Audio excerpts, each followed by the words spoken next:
This is a HeadGum podcast. Greetings, Nadpoles! It is I, the Breakfast Wizard, here to talk to you about Magic Spoon, the sacred artifact I use to cast my cereal-mancy spells. After years of... Oh, what's that? It turns out this is an ad for Magic Spoon the cereal, not my spellcasting focus. As such, I'm going to let Caldwell take over. Ta-ta! Hey gang, Caldwell here. Sorry about that. Real quick, here is what you need to know. Birthday cake flavor is back. That's right, this limited edition cereal was so popular that Magic Spoon brought it back, and now you can get it for yourself. For a limited time, Magic Spoon is offering a free box of birthday cake cereal with every purchase, including subscriptions. This cereal is normally $10, so this gift with purchase is a great deal.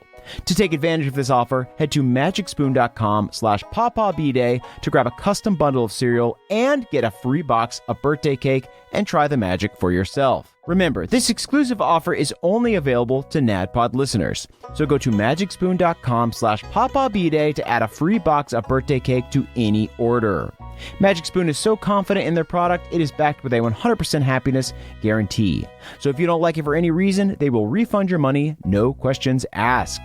Okay, the Breakfast Wizard is still loose in my house somewhere, so I have to go. Thanks for listening, and see you next time.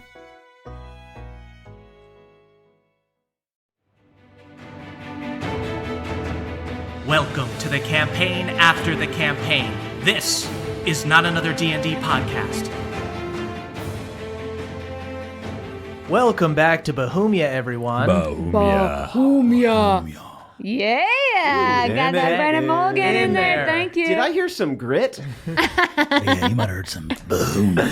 Ooh, man, oh man. I'm your Dungeon Master, Brian Murphy, joined by Jake Hurwitz, Hard one, Surefoot. Emily Axford. Moonshine Sabin, looking ripe in the pinstripe. Oh, that was established, sure.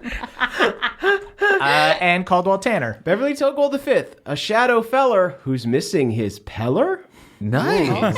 Hey. What is that? So we're recording these back to back. What do you think of this shit? You know, Every I just time panicked. I'm peeing. And, of course, our special guest, Brennan Lee Mulligan. Woo! Deadeye.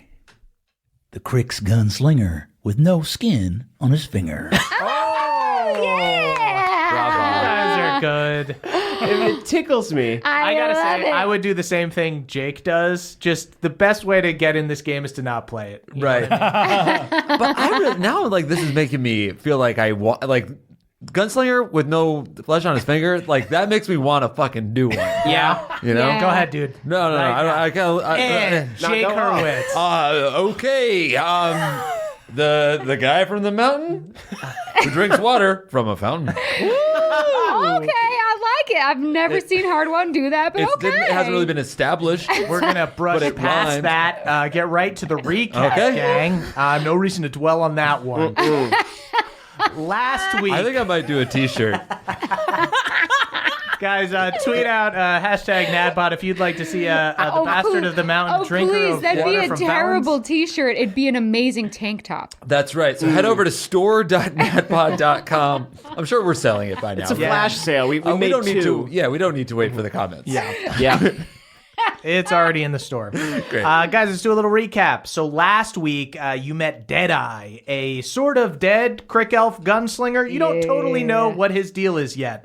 Deadeye took you out of the mist and into the nearby town of Grimhawk, a city surrounded by mist and ruled by vampires. Deadeye revealed that he's been stuck there, not only in Shadowfell, but in the actual town of Grimhawk for years. The town itself is extremely bleak. Many of the citizens have been victimized by vampires to the point that it has greatly affected their intelligence. They are now shells of human beings. The rest of the villagers mostly stay inside, except the young people who think the vampires are cool and want to be turned.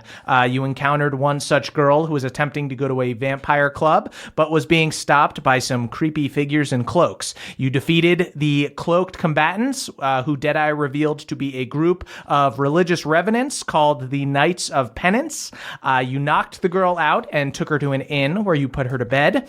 You then went back to Deadeye's crumbling house that he's squatting in, and Deadeye gave you the lowdown. He said that there were no good guys in Shadowfell, and that the knights are actually worse than the vampires, so you all resolved to go to the Red Fen, a club where the vampires in town are known to hang out, and that's where we are now. So we'll say that you guys, while you've been hanging out, kind of talking to Deadeye in his house, that you guys have gotten your drinking whiskey, you've gotten your short rest. I would like to establish for anyone at home that because we've taken 2 short rests, I've used Zealot's Trance twice. So if you're adding up how many spell slots or whatever, I've had 2 Zealot's Trances. Wait, Emily, people are micromanaging your spells? Surprisingly, yes. Yeah, another message for the people counting Emily's spells. Back the fuck up. I do like to picture people like having their own character sheets for us while they listen. That's cute. Yeah, that's the cute side of it. Yeah, but don't manage my luck points either. I have used 7 bullets. You have a limit to the bullets? I take this shit seriously.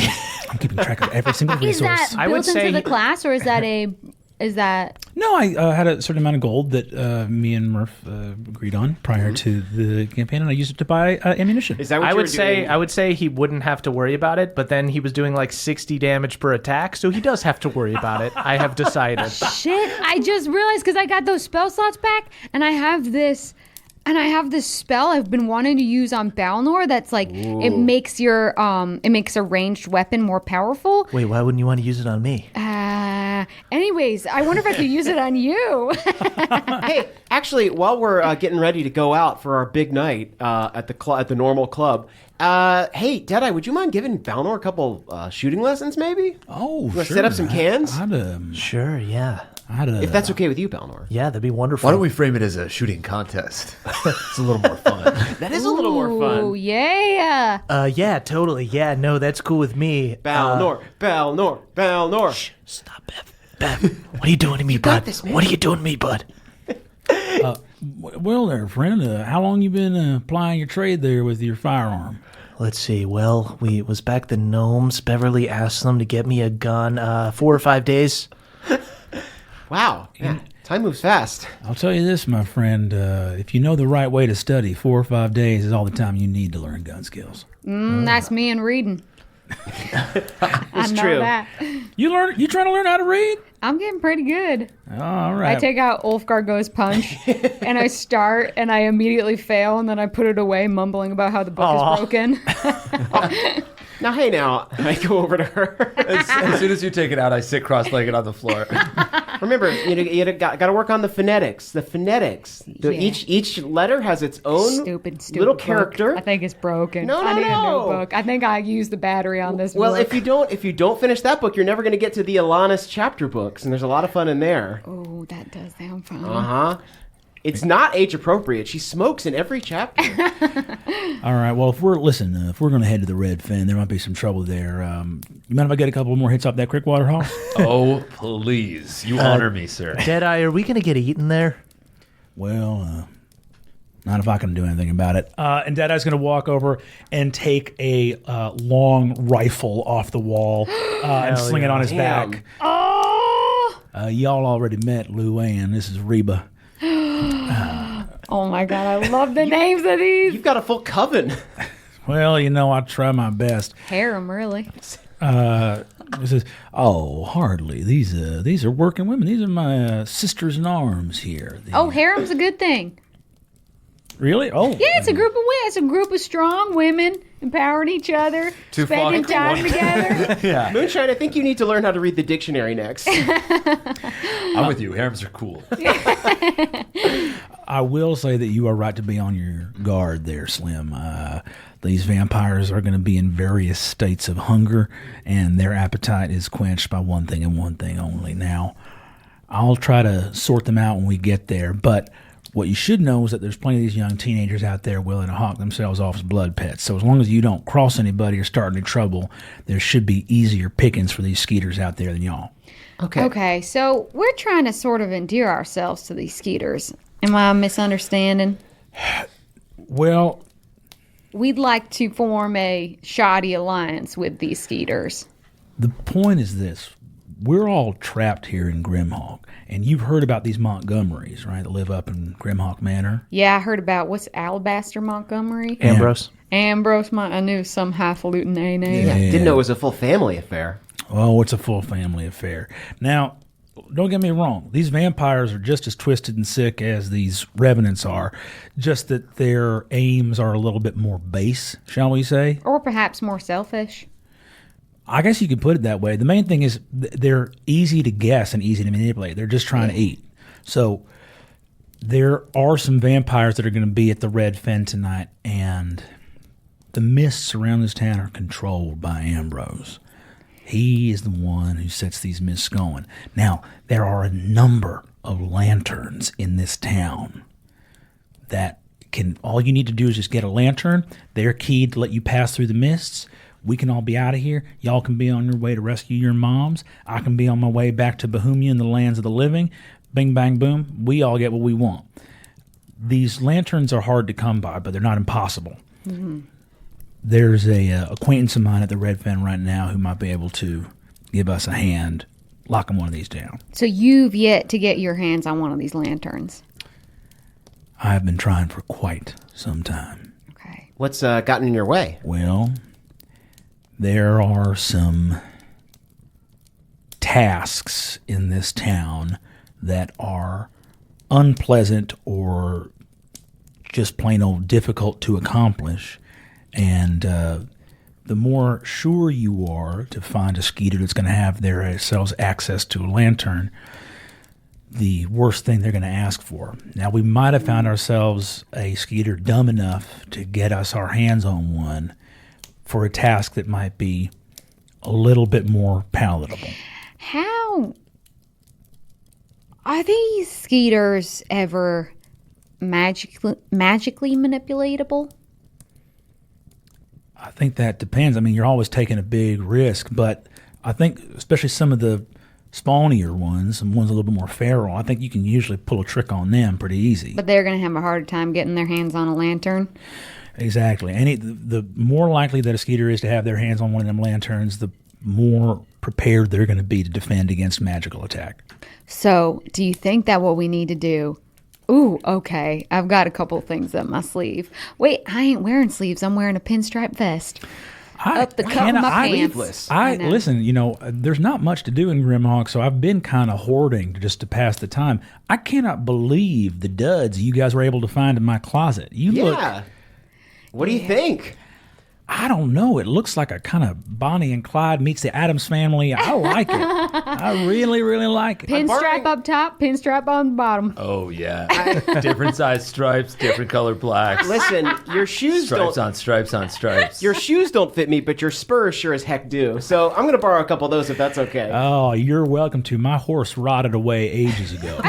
I saw the bones in the front yard. Yeah. I don't need those spurs even one bit, babe. You're welcome to them. And, I'll take them. Before we depart, can I ask you a sensitive question? And you can feel free to just, if you don't want to answer, why don't you just bury your nose in that creek water? When did your skin start to rot off? When I woke up here. Okay, I thought as much. Well, help yourself to that creek water. Yep, take it good. I'll the guys. lid off the top for you. Oh, it's still good. I still got lungs. I don't have a stomach, but I got lungs. Yep. Creek water works just fine. Let's look on the bright side. We still got you, baby. Yeah. So, intel mission to the Red Fin to try and find some lanterns. I'm going to try to pin down my contact there. Okay. If y'all want to avail yourself of the local nightlife responsibly, I assume, y'all might be enough of a distraction. We don't get much travelers through town that I might be able to pin down this contact over in a corner and get the business done real quick. Whew. I popped just the top button on my vest. Oh, dope. Yeah. I think I'm wearing when kids wear a 3-piece suit? Yeah. It's like, it looks cute, but it definitely doesn't fit. Yeah. That's what I got going on. You definitely found a human child's suit. Yeah. I'm wearing, what is that guy in Westworld? Hector? I haven't seen Sure. this. You know what I'm I've talking never about. seen it. In Westworld. Yes. I know. Yeah. Yeah. It's like a long black trench coat with a fucking that's black good. doublet on it. Ooh, It's nice. No, all right. So Do I'm. you have any steampunk specs I could put on? Steampunk specs. Let me see here. I'll root around in my house looking for any steampunk goggles that would have been gotten. Go ahead and do an investigation check. Let's see here what we got. Shout out to the 2 crew. You know what? I'm glad that I wasted your time and got that 2 out you. I'll say you find a top hat. Maybe not like the cool goggles that you Can like. I crush it a little bit so it's like slightly shorter? Crush it a Sure. bit. Yeah, crush it a bit. crush a bit. little bit, roll it up, take a hit.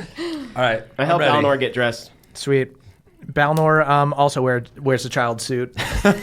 All right. His has pinstripes. Well, y'all gonna fit in, so that's a good thing. Yeah. Okay, that's good. All right then. I suppose we make our way. I mean, are we pretending to be just, innocent vampire loving folk trying to have a good night at the Red Fen, or are we sneaking our way there? Are you here's a question for you, Deadeye, because you know your way around town. Are you trying to, because the church where like the revenants kind of hang out is on the way through like the fastest path, would you rather go around as to not have to pass them? We gonna be going around. All right, cool. Okay. So you guys take the long scenic route. Cool. One last appearance thing. I'd like to say that I have my hair slicked back. Excellent. Ooh, I do too. Hell yeah. I do one of those like slick back, like they kind of like stand up almost like mohawky in the middle. Oh, cool. Like looks like it's teased Mine's underneath. out. Yeah. Mine's just out. Like I got shocked by a real big fright. You know what? While we're at it, I think I'm gonna like shave the sides a bit, like Vikings. Nice. Ooh. Yeah. I think while you guys are like slicking your hair back and doing this whole like makeover out of Deadeye's closet, he's just super happy because he's all it's just like I think that he seems genuinely like psyched to have friends around, not just people around, and also you guys feel like his like ticket out. It's like, oh my god, something happened that was different. Yeah. Like the Groundhog Day got interrupted. I think he looks over at Bev while you're trying on stuff and says, "Hey fella, I think that's a nice cravat you got there, pal." Oh, thanks. Yeah, it's got a little bit of blood on it, but I think it works. I think it works with your eyes. You got a little speck there, color in the iris there. I might do this, and he's gonna like do like a different knot on the cravat. Yeah, That's a complex knot. Well, Yeah, show me that one. he goes, I got pretty quick fingers. And his right hand fully detaches from his arm, runs across his shoulders, down his left arm, pops back on his wrist. Oh, Says, yeah, seems like this is your first time dressing in kind of a darker palette, unless I read you wrong. You're actually very attentive, and you got a good eye, Deadeye. I guess.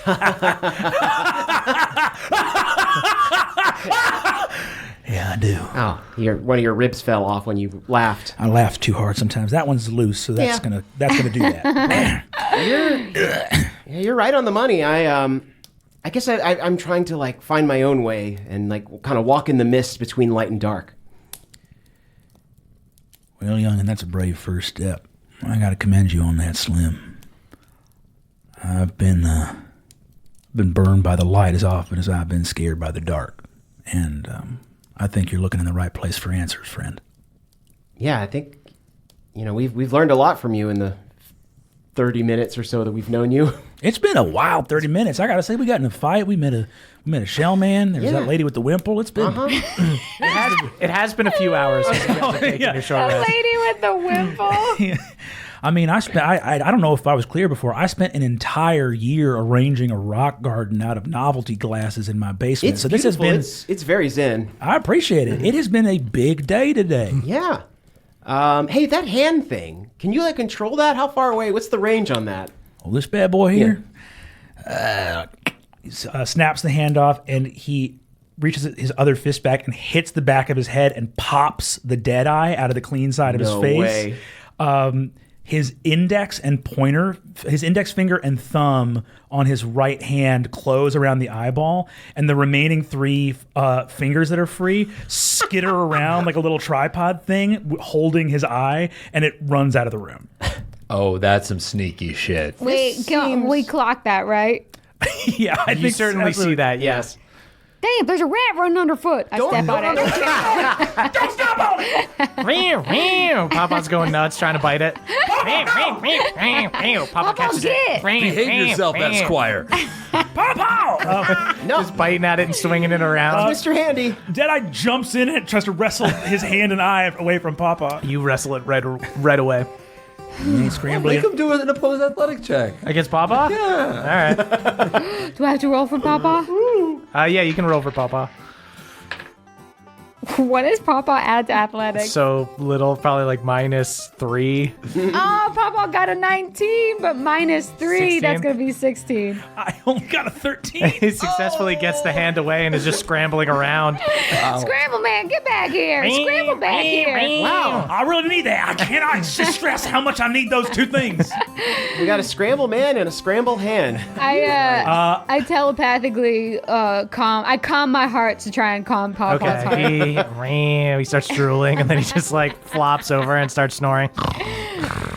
Deadeye walks over with his he visibly, it's a cool trick, but he visibly has worse eyesight and less coordination. He's like down a hand and down an eye when he does that. Walks over and snatches his eye and hand back and reaffixes them, pops the Deadeye back into his head. That seems forgive me, handy if you're ever captured or anything like that. I'll tell you what, a lot of sheriffs in a lot of jail cells learn that lesson about Deadeye the wrong way. Ooh, you Deadeye? show him. Every tale you tell is it's a river. You should write a memoir. You know what? I actually have been writing one. Would you want to take a look? Yes, I would love to take a look because I feel like us Crick folk, we have such an oral tradition and we aren't writing it down enough. And, we don't get ourselves out there. We don't get to represent ourselves the way that we wish to be represented because the only thing you see about Crick elves, high elves wrote. Yeah, that's exactly right. We got to tell our own stories. Yeah. Deadeye pushes open a room in his home, and it's just like full Pepe Sylvia bloody handprints all over. Oh, it's on the wall again, huh? Pages of poetry being like, the shadows are crawling in. My name is slipping away like ash on the wind. I see their faces. So it's sort of, I'm doing a stream of consciousness thing. Okay. I wonder if you just what if you did a pass that was like more about concrete facts and names and times and I'm worried events? about it being name droppy. Yeah, okay. I don't want to be that guy. You know what? I can't read, so I'm probably not a good editor anyways.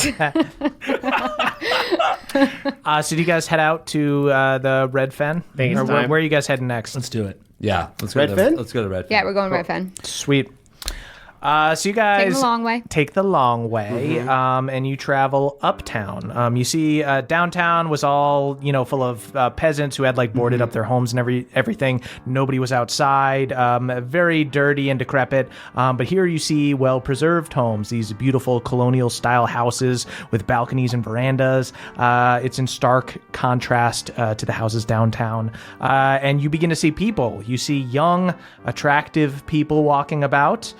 The women wear tight dresses. The men are in form-fitting suits. A lot of these people appear to be affluent.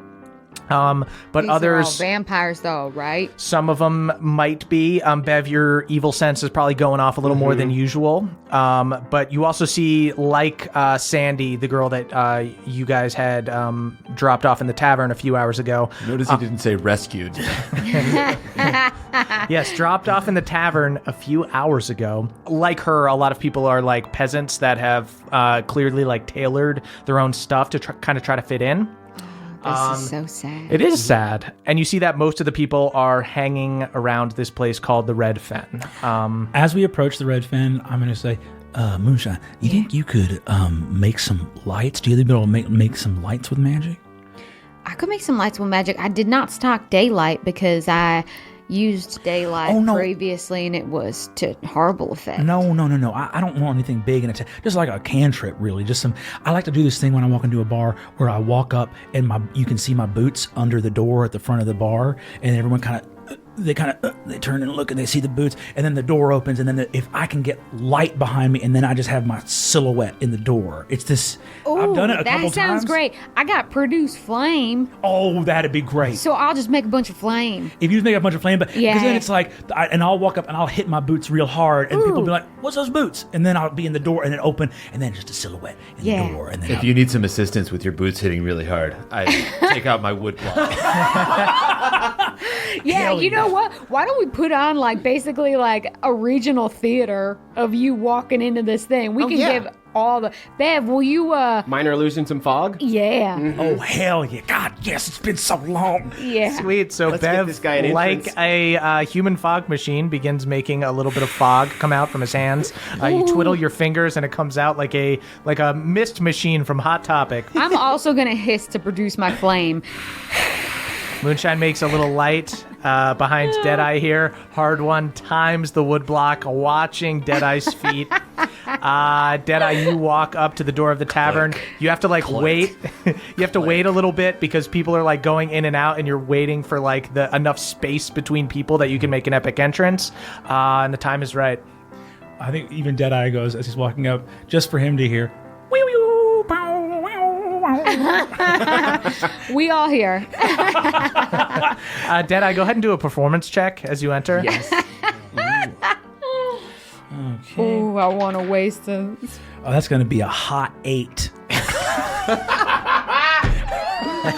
Deadeye, Yep. you kick open the door. Fog coming in behind you. Your feet hit the ground just as Hard One hits the wood block. You are silhouetted in the light. You stand there like a fucking cowboy that just came into town. You get super excited, and a bunch of your ribs start falling out. Oh, crashing shit, into the ground. shit. I get distracted by this and accidentally switch from produce flame to infestation. And bugs start crawling all over. Oh, no, if I get maggots in me, they'll be there forever. Shit, sorry. Oh, God, shit. no. I had to Deadeye, your bones. Your bones. Papa, get the man's bone. Get the bones. Goes in, starts eating the bugs inside. You feel Papa scrambling inside you, Deadeye. Oh, that tickles. No. Oh, I can feel him licking my heart. The bug's not the bones. The bug's not the bones. Starts trying to swallow your heart. I got a possum in my gut. What's gotten into you? Pawpaw's gotten into me. Papa flops out, satisfied from eating a bunch of bugs. Crawls back up into Moonshine's bib. All right. Well, I'm sorry, gang. That was a good effort, but all my ribs fell out. So are you guys all going in or just Deadeye? I think just Deadeye, right? Yeah. Did I look and say, Unless you think it's safe for us to all go in.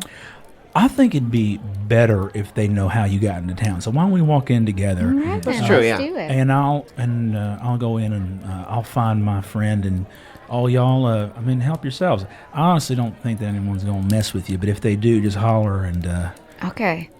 you know what'll happen. Sure thing. Should we all attempt a Deadeye entrance? I run in and say, "Did anyone see my bugs?"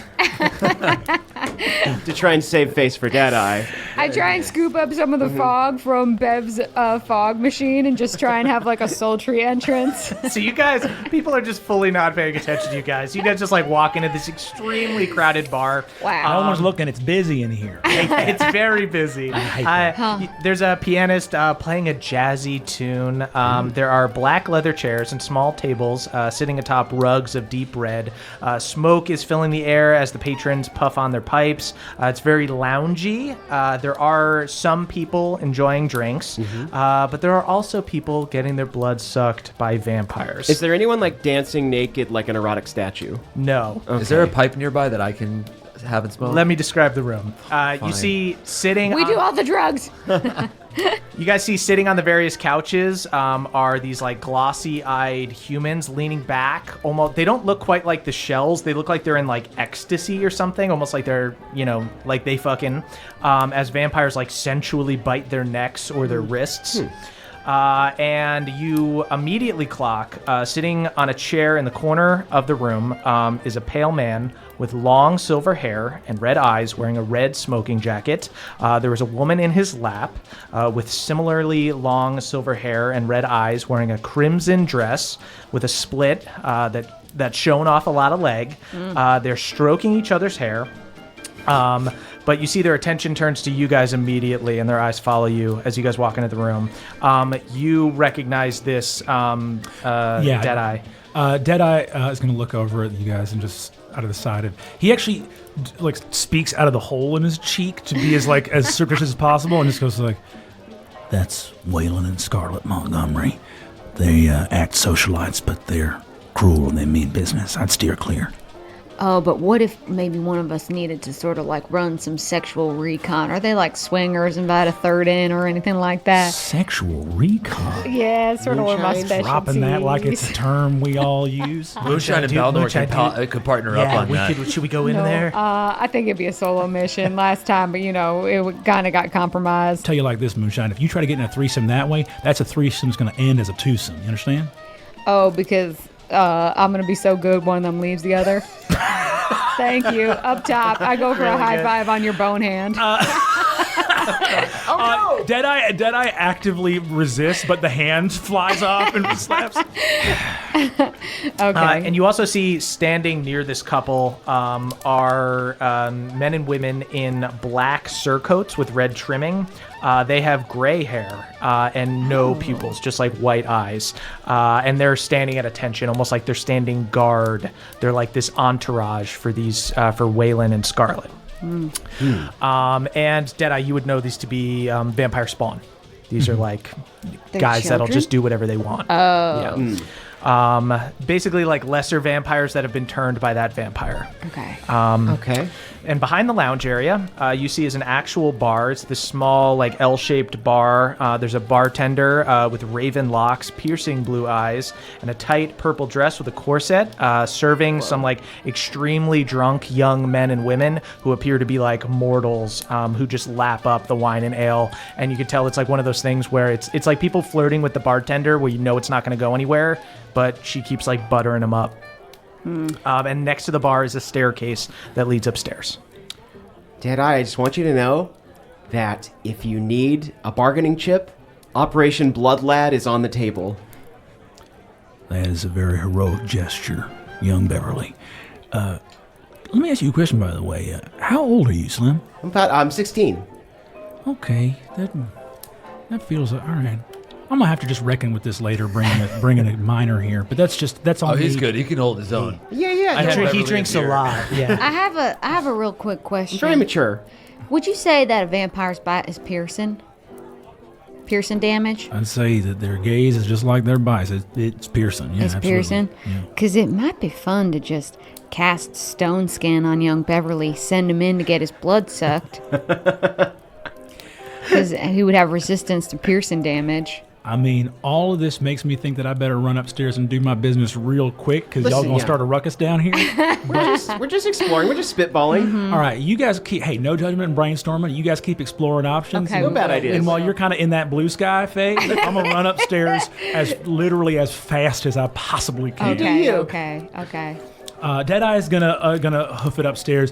But he will on his way out be like, while those two are making out at the lounge, I'd probably recommend that y'all park it at the bar. Seems a little bit safer. The place is in here right now. Sounds good. Yeah, that's great. While we're all at the bar, I kind of huddle everyone up and I say, hey, Hard One, just a reminder, you probably were thinking about this already, but we should not tell Deadeye that your mom is a revenant. He seems iffy on the whole deal. Yeah, I guess he's a little anti-revenant, but it also could be these specific revenants who made this weird religious pact. But yeah, let's do like a less is more thing for now. I think so. Better to ask forgiveness. Radical than permission. opaqueness. People, Deadeye is family. We can tell him anything. If he asks, I think we can. I just don't know if we need to be volunteering. Sure, but now that it's on the table, I'm gonna feel like I'm holding my tongue, not telling him. Okay, well, if you think it's okay, if you trust him, then I'll trust you on You know it. what? I'll lay my life on this one. Okay. We can trust him with that information. But also, Hard One, have you considered, do you think that your mom is down here living that revenant life? Do you think she's fritting about with her little copper mask? No, I mean, we know that Galad's got her. Yeah. And I haven't heard shit about Galad and Grimhawk, have we? That's Galad true. couldn't be, now, just follow me here. Galad couldn't be the dusk goddess, could he? Oh man, he's so good. I just wouldn't put it past him. Yeah, Good, it's a sleazy right? move for him, but yeah, absolutely in his It wheelhouse. sounds like a shitty band. Yeah. So it could easily be him. It's like a weird PR rebrand, but Yeah. I think I could see him doing that. I think let's cut up to Deadeye because his stuff's probably happening pretty fast. You guys are finding seats at the bar over here. As you guys discuss Deadeye, let's cut to him. So Deadeye, you go upstairs. And you've probably been upstairs here before. You see a short hall with doors on either side. Looks to be 6 rooms. And outside the one in the back right corner are 2 of these pupilless servants in black surcoats. Deadeye approaches and nods to them silently. They nod to you, and one of them knocks on the door, and you hear from inside, like, furious slurping, and you hear, "Who the fuck is it?" Mr. Montgomery, it's Deadeye Simon out here. Oh, shit. After a minute, you hear sounds like a body hitting the ground. And this dude opens the door. You see this is Bo. This is Bo Montgomery. He's got the same smoking jacket as the guy downstairs, but he's totally disheveled. You see some of the buttons on his shirt are undone. It's untucked. His long silver hair is like stringy and frayed. And he's got this like kind of crazy manic look. And you see on the ground is this guy, probably 18 or 19 years old, dead with a huge wound in his neck, like Bo completely sucked the life out of him. And Bo goes, "Oh, man, I got you what you need, and now you're going to do what I asked you to do, right?" Absolutely. Look, do you want to discuss inside, or do you want to discuss out here in the hallway? Yeah, it's not a fucking bad idea. Sorry, man, I'm really fucking hyped up right now. You can trust these guys. He pats the vampire spawn on the shoulders. Oh, I mean, yeah, these are the faces of complete certainty and loyalty. I trust them with my very own life. All right, man, get the fuck in here, wise ass. He grabs you and closes the door. And you see inside, you see the girl that you guys brought to the tavern before is tied up. She's got like a cloth around her mouth and is like crying and like looking at you. You see him reach into his pocket and he pulls out this little box of like ammo, this little box of bullets. And he goes, "I got you what you said you needed. My daddy's got some fucked up fucking necrotic magic, whatever fucking kills revenants. You shoot one of those suckers with one of these suckers and they'll bleed for real. Just get one hit on them, you can kill them from there." Now, does that need to be administered post them dropping? Or if I pop them once with one of these? Just pop them once. And then any other way we take them out? As long as they don't got a lot of time to recover. All right. Roger that, friend. If you get that, I get you that lantern. Now, you have this lantern. You know where you're getting it from. You know where it's locked down. How do I come and collect it once the job's done? You kill that Bortram motherfucker. You get rid of him. You come back to the Red Fan. You know where I am, man. You know I'm here. I know where you are.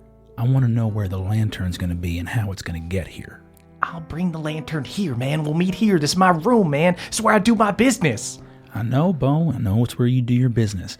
I'm just a man who likes to have a bargain set and everybody seeing eye to eye. And his the pupil like shrinks in his dead eye. He says, "Now, this lantern, this is not a situation where your daddy's got all them lanterns in a vault somewhere and you're going to need to go to ask permission.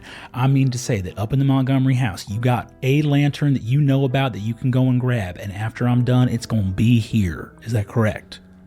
My daddy, look, he sends out messengers and shit. He does have them in a vault. I'll give you that. And normally I would need to ask permission, but I just wait for the fucking next messenger to get in. Got one coming back tomorrow. We fucking grab him. And I got the lantern.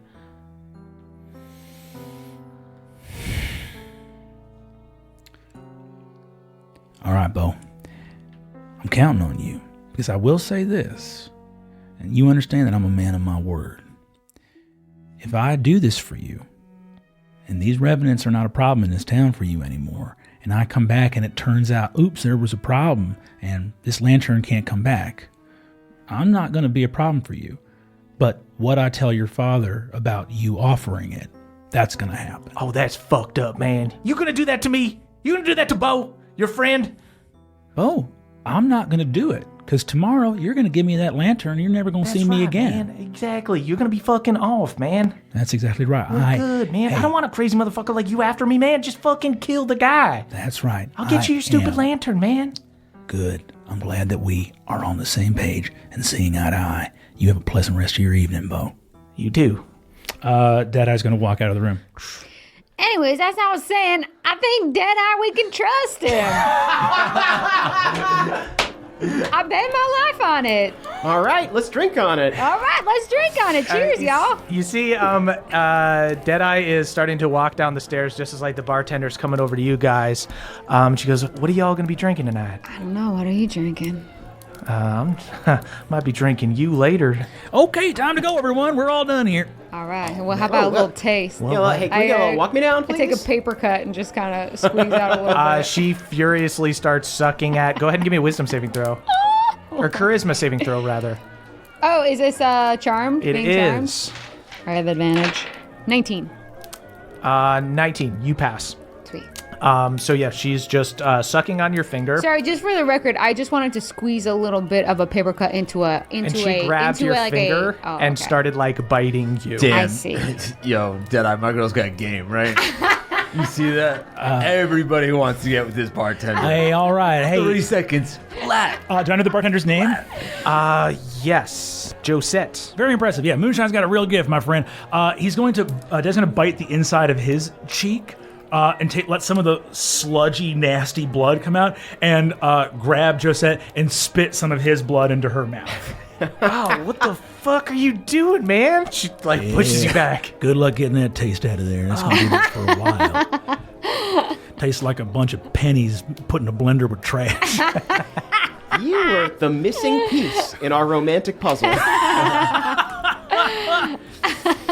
While this is happening, what's in the bar? Like, what's like back there? Is it all just like normal alcohol? Or Yeah, it's all anything? like normal alcohol. They're basically just, it becomes very clear to you that it's just them luring people, young people in with Okay. like alcohol and shit so that they can bite them. So it's not like tonics or anything like that. No elixirs. Nothing. I mean, you could make like a cocktail. Is that what you're... No, I was gonna like mage hand a potion if it was back there, but You can reach behind the bar if you'd like. seems unwise as we're about to leave. I will. Okay. I will resist. All right, yeah, let's be on our way. I'll take a whiskey for the road. Yeah. Cool. She pours you a drink. As you guys are starting to walk out, you guys see a couple of the vampire spawn that were sitting with Waylon and Scarlet in the corner stand in front of the door. And one of them goes, "The lady and the gentleman would like to speak to you," and looks at Hard One and Beverly. Dude, we're so lucky! I wink at Moonshine. I'm jealous, Hard One, but you go with my blessing. All right, I guess it takes two to tango. It's time for us right. to play a little Moonshine in Balnor, huh? Deadeye, hold my your jacket. Deadeye, you fully know that you would assume that it's because Beverly's a virgin. You know that like Waylon and Scarlet have like particular tastes. Man, I can't Deadeye- believe they single. Deadeye- They must love just like young men, right? Deadeye gets Virile. a horrified expression on his undead face, grabs Beverly, pulls you close, and says, "You listen to me. If you want to survive, you gotta fuck Hard One right now." What journals of mine have you been reading?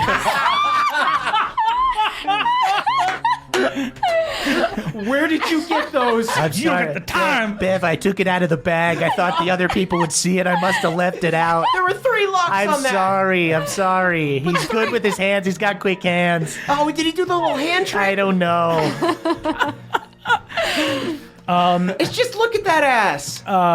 While Deadeye's doing that, he's gonna roll a sleight of hand check to put his hand and eye inside one of Beverly's pockets. You can do that willingly if you want, but I don't want anyone else at the bar. Sure, Just go gonna ahead. See it. good call.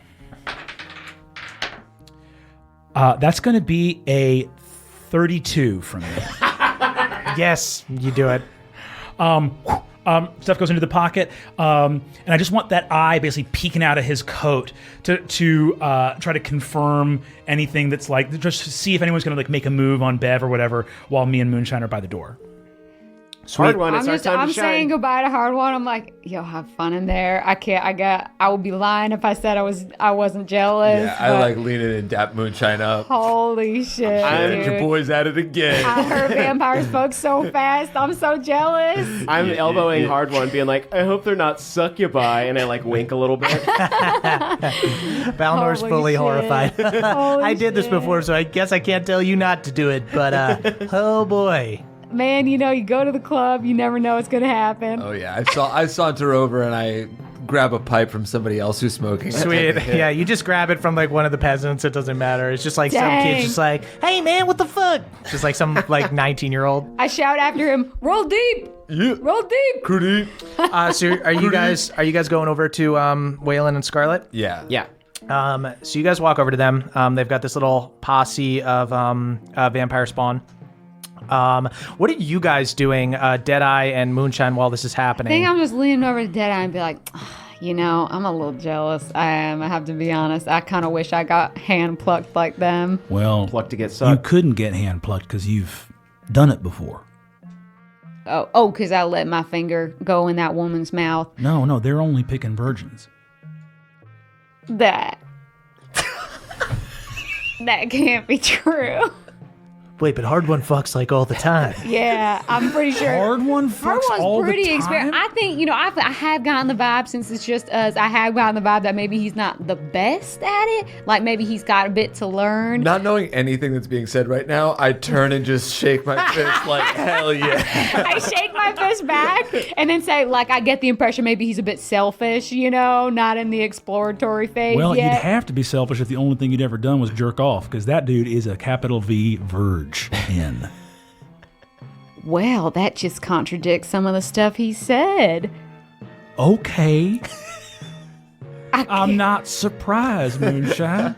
That guy's got a beard down to his navel. He's ripped to shit. He has a big old... What does that hammer symbolize? What was the weapon he had before the hammer? Big old axe. Yeah, big old phallic instrument. Oh. Wow. I mean, that guy... you don't have to be a psychologist to read that guy like a book. I can't believe I didn't make him feel comfortable to tell me that.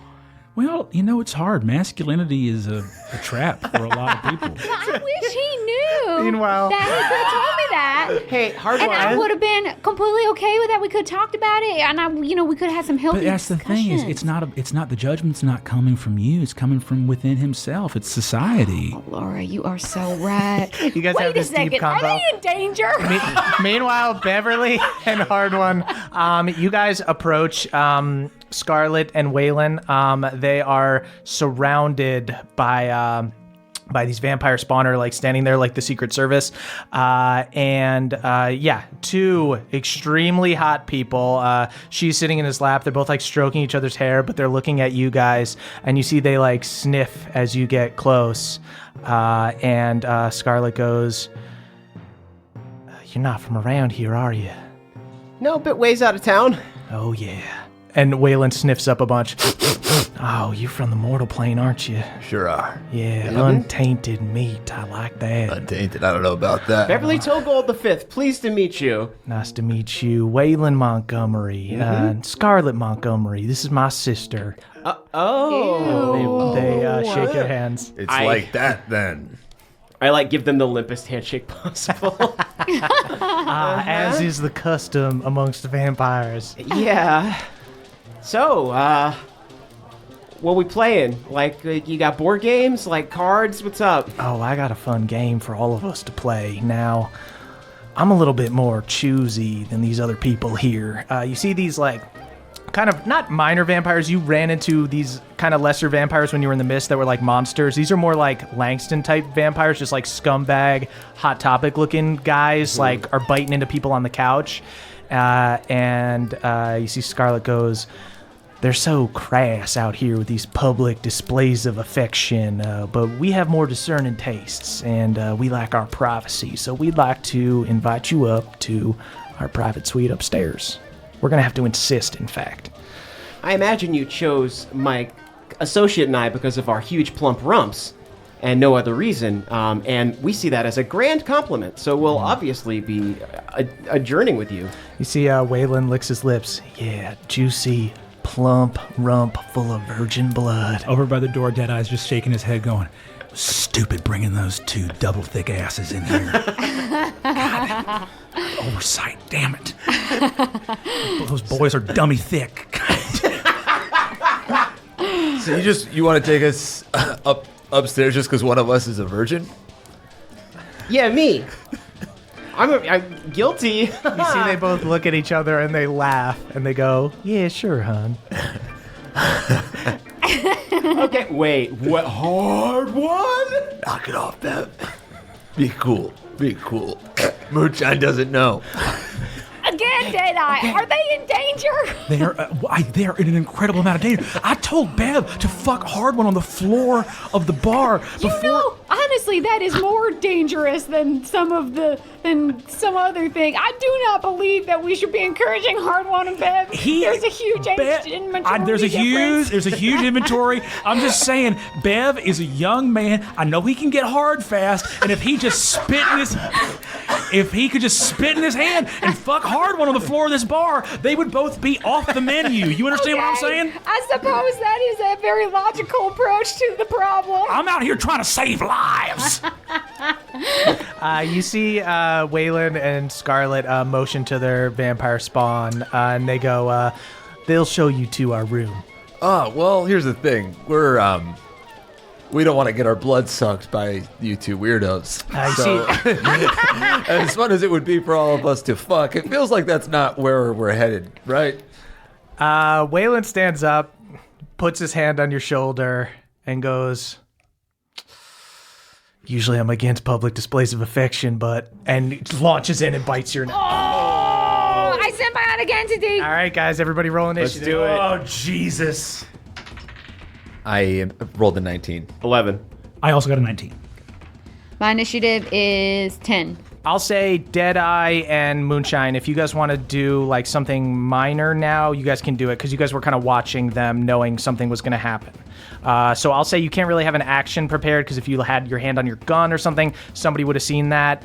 But you guys can do. You can symbiotic entity, for instance. Symbiotic entity as soon as I see. Sweet. What would you like to do? I would like to, from inside Bev's clothing, grab his holy symbol of Pelor and fling it out of his clothes like a ring toss onto Waylon's head. Sweet. Okay, so it's as Waylon is launching in to bite hard one. Go ahead and make a sleight of hand check. I'll say DC 20. It should be pretty hard. Yeah, it's a ring toss. It's a ring toss. Those things are rigged. Yeah. Okay, here we go. Come on, win the big Garfield. I rolled a natural 9 plus 13, 22. Oh, shit. Okay, so technically, vampires in 5e don't have any kind of adverse effects from holy symbols, but I'll say the shock of I'll say it has enough of a minor effect that it shocks him out of his surprise round. He goes to bite into hard one. This necklace shoots off of Bev, goes around Waylon's neck, and he staggers back and uses his surprise round to fucking pull it off and throw it on the ground. Well done. This probably doesn't affect anything, but I did combine my amulet with the steel from the Feywild realm. They're not affected by that kind of stuff. Cool. So that is actually, they are still first, but they don't get a surprise round, so that's nice. That is nice. They are going to, first things first. The Scarlet is going to cast Charm on Hard One. Hard One, go ahead and give me a Wisdom saving throw. Don't forget to add +4. Cool. Yeah, you're right next to Bev. Do you still have that? I do. Even though you're... Oh, Yep. good. I thought we were going to lose that because... No. 17. We lost the 17 raw? No, that's with Bev's thing. Let me see if I add anything to... You pass with a 17 anyway. Great. So she goes to cast this spell on you. You are so shocked by everything that's happening that you don't even have time to make the proper sensual eye contact with her to fall in love with her. What a miss. He, however, is going to be more brutish and just take some swings at you. And you guys see this entire bar has immediately turned into this fight. Deadeye, you know this is exactly what had to not happen. So Waylon is going to take one unarmed strike, swings at you with his claws, and is going to hit on the first attack. That's a 21 to hit. That is 12 damage, and then is going to take a bite attack. Natural 19, that's going to super hit because that's a 26. Sweet. So Waylon does manage to bite you, hops forward, takes a big bite into your neck. Told you I was going to do it one way or another. Yeah, well... Did you think they were trying to have sex with us? No, I knew they just wanted to suck our blood. 19 damage to you, Hard One, and until you take a short rest, you lose 14 of that. Like, you can't be healed for that. Oh, I can't be healed for my full. That's like gone. So your hit point maximum goes down by 14. Got it. But you take 19 But a total. greater restoration would change that, right? Yes. Nice. That is Hard One's turn. Cool. Every time I come close to getting laid, somebody dies. Wayland pulls back from having bit you and goes, "Hey man, we could have fooled around a little bit too. We would have just also eaten We should have led with that, you son of a bitch." And I swing my hand right up. 17 to hit? 17 does hit. Yeah, he's just a dude in a smoking jacket. Cool. So that's looks rad. 17 damage. 17 damage, sweet. And then I'm going to butt him with the other side of my hammer. Nice. 16 to hit. 16 to hit is gonna hit. Great. Just a jacket. Just a jacket, just natural armor. 18 damage. 18 damage, nice. And then I'm going to use my action surge because I'm really pissed. Do it up. Ooh. What, you could have came up to our room, man. What did you think was gonna happen? You came That to a fucking distracted me. I rolled vampire bar. a 13 to hit. That does not hit. That times 20. 20 hits. 17 damage. 17 damage. No, wait, 18. Jeez. Sorry, 18 damage. 18. Yeah, you fucked this guy right up. However, at the end of your turn, he's going to use a legendary action to two legendary actions actually to make another bite attack.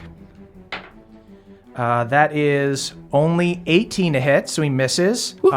She is also going to use a legendary action to take a bite. She also gets an 18, and she misses. Good for you, Hard One. That is neck. Deadeye's turn. Shit. Deadeye knows that it's so bad if we fight vampires in this bar for so many reasons. Yeah, so Deadeye, take it easy because I think I still have a chance with this one. I said we could fool around, man. I just get to eat your blood after. No, you and I are done. I don't think Deadeye is going to unload on these vampires. Also, I can't because my fucking shooting hand is in Bev's coat. So I'm gonna do something. I don't know if this is stupid or not, but I'm going to do what I think Deadeye would actually do. There's some people in this family that I haven't met, but that have a pretty bad reputation. Sure. I think, would I know anything about a particular, like, Petunia Montgomery? Would I know anything about her? Because there's some other vampires in this town. Would I know anything about her having a signature or a mark? I know that she's, like, pretty sick and demented. Yeah. Cool. Deadeye's gonna have his hand stab Bev with two things, with the bony fingers, two things that look like bite marks on his abdomen, and is going to streak across the bar next to Bev. I'll use a bonus action dash, get over there, and quickly like slip his hand and eye back onto his person and go and just yell at Waylon and Scarlet, "They're marked! They're marked! They're not yours, they're hers!" Go ahead and give me a deception check. This is going to be a hard one because the other dudes don't leave the house, really. Can I help on this? Since it's on my body? Okay. I'll delay my initiative if Bev wants to give me a help action. I mean, I have very good deception and persuasion. And I'll say if you guys want to hold it off, I'll say just in the confusion of all of it, they're like, "Who the fuck are you talking about?"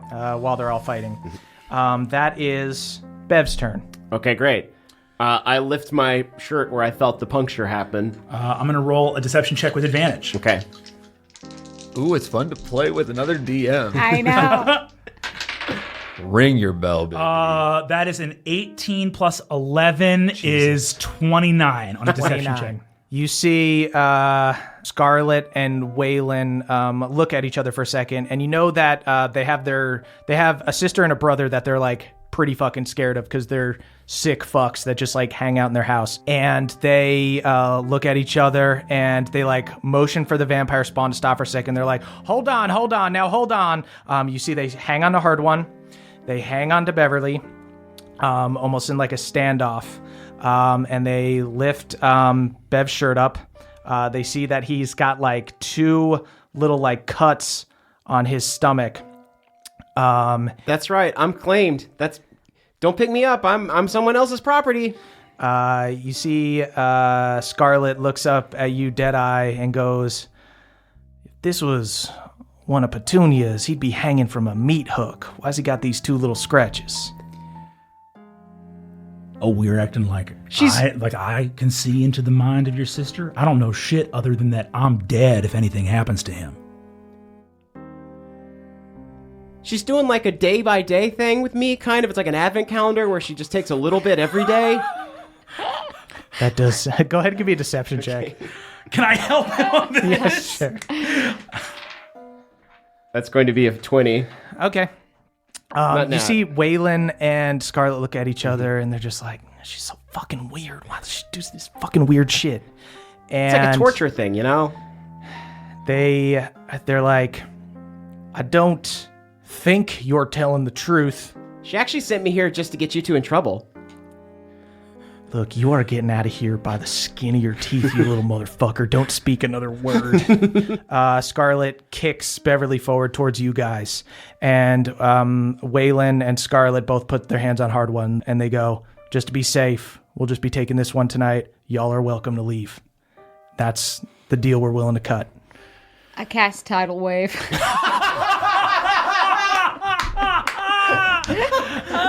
Turn anyway. Continue the fight. Moonshine, go ahead. That's awesome. I would like to cast Tidal Wave. Ideally, what I'd like to do is barrel roll so that I'm like, I can cast it on them in a way that perhaps they would drop Hard One and he would not be in the line of the Tidal Wave. I'll say, you know what? I'll say you can do this one of 2 ways. I'll let you kind of like jump to an angle where you can just hit one of them, or you can also hit Hard One, and I'll do a roll to see if they're able to hang on to him if they all get knocked down. Hit me. All right, I'm gonna hit him. Okay. What do they have to roll? Let the wave They have wash to over roll me. a dexterity saving throw. Okay, I did hear that running water is like a weakness It is bad. for them. It is bad for them. They are gonna roll with disadvantage because they're definitely fucking surprised at this very moment. So I'm gonna roll right here. Bravo. Okay. What do they need to beat? 16. 16. Okay. Moonshine, you see Scarlet does get washed away. She gets like hit by this fucking tidal wave. And then I'm gonna roll for Waylon. So she also takes damage. She will also take damage. And she gets knocked prone. You see her get knocked over. Waylon also gets knocked over. Hard One, go ahead and give me a dexterity saving throw. Okay. So that's a 19. 19. Yes, he saved. So Hard One does not get knocked prone. Like Hard One, these vampires are just like ultimately pragmatic. They thought they were being really nice by just being like, yeah, fine. On the off chance that our psycho sister did mark him, we will just take this one guy. And never expected fucking Moonshine to do anything. You knew Moonshine wasn't gonna leave you, so you like were braced. Moonshine fucking knocks these 2 over with a wave. I hit him for 20 each, and then Hard One, you take 10. Dope, Wow. dude. I'll take it. I dap you up again. Man, they really wanted to fuck you, huh? Yeah. I didn't really hear what was going on because I was over there, but... They were like, I guess they smell experience, which is interesting. Hard One, I just want you to know that everyone's But honestly, journey... I wasn't even feeling it, so I'm glad that you stepped in.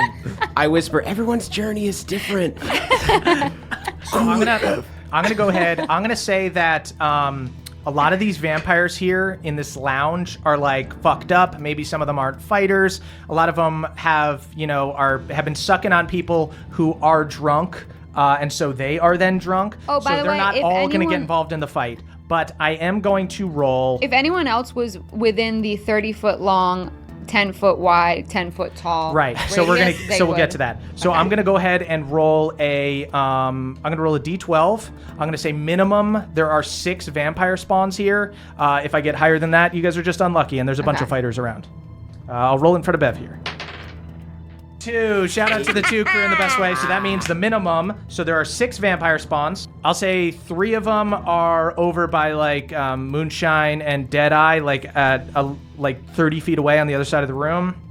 And the other 3 are over by Waylon and Scarlet. The 3 that were over by Waylon and Scarlet are going to hop on hard one. First guy takes 1 claw attack, misses, tries to bite ya, hits, 15 damage, and 10 of that does not recover.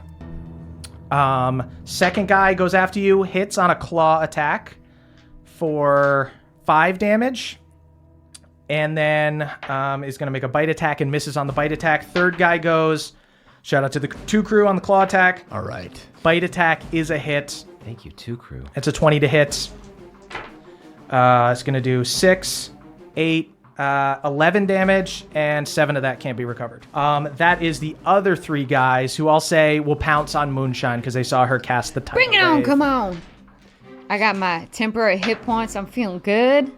Claw attack, that is an 18 to hit. Does not hit. Unfortunately. Bite attack does hit. That's a 20 to hit. Moonshine, 11 damage. 6 of that doesn't recover. Second guy takes a claw attack, misses. Takes a bite attack, hits. 12 damage. 8 of it doesn't recover. Third guy takes a claw attack, misses. Takes a bite attack, misses.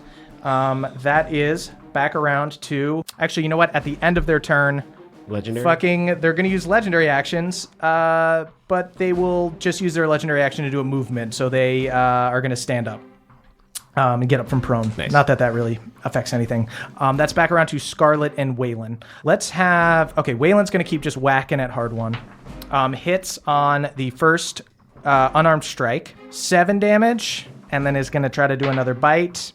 Hits 17 damage, and 12 of it can't be recovered. Cool. I think I'm going to finally hellish rebuke this little horn dog. Sweet. You do see that as he bites into you, he looks like healthier. Like he looks like he's like gaining strength from you. Gotcha. Sweet. Let me go ahead and do a save for him. He rolls a natural 7. He fails. So go ahead and do the 2d10. 9 damage. Sweet. As he like bites into your neck, your hair bun glows red and shoots him with some fire. Ow, man! What the fuck? Slicked back hair bun. Yeah, dude. Scorpion tail. What's your careful. problem, man? Red hot tonight. Scarlet is going to jump forward and take some swipes. She hits on Oh, man. I'm down. her hit. That's Oh, shit, are you? 8 damage on the claw attack. That's exactly enough to put me down. Ooh. Hard one goes down. You see she claws hard one, slashes him across the neck. There's like all this blood that goes out of his neck. Jesus. Hard one falls down. She gets down on all fours and starts biting hard one while he's down. Wait, I have a reaction. I spores her. No, you don't. I was trying to... So she auto crits on a bite attack. You guys just see hard one like convulsing on the ground and turning white. And Deadeye, you know he's dead. He's a vampire. He's dead. That is Hard One's turn. Hard One, you are dead. Cool. So death save or no? No, he is a... you guys know enough about vampires. Hard One has just been turned into a vampire. If you can save him from not getting ripped apart right now, he will be a vampire. Otherwise, he will just get his throat ripped out and he'll be dead. So what's happening right now is she's on the ground just biting his neck. Whose turn is it? It is... I will be doing something. It's not my Deadeye's turn. Okay. Hard one is fully dead on the ground. He can come back as a vampire. Yes. If his body's not destroyed by these guys right now. Yep.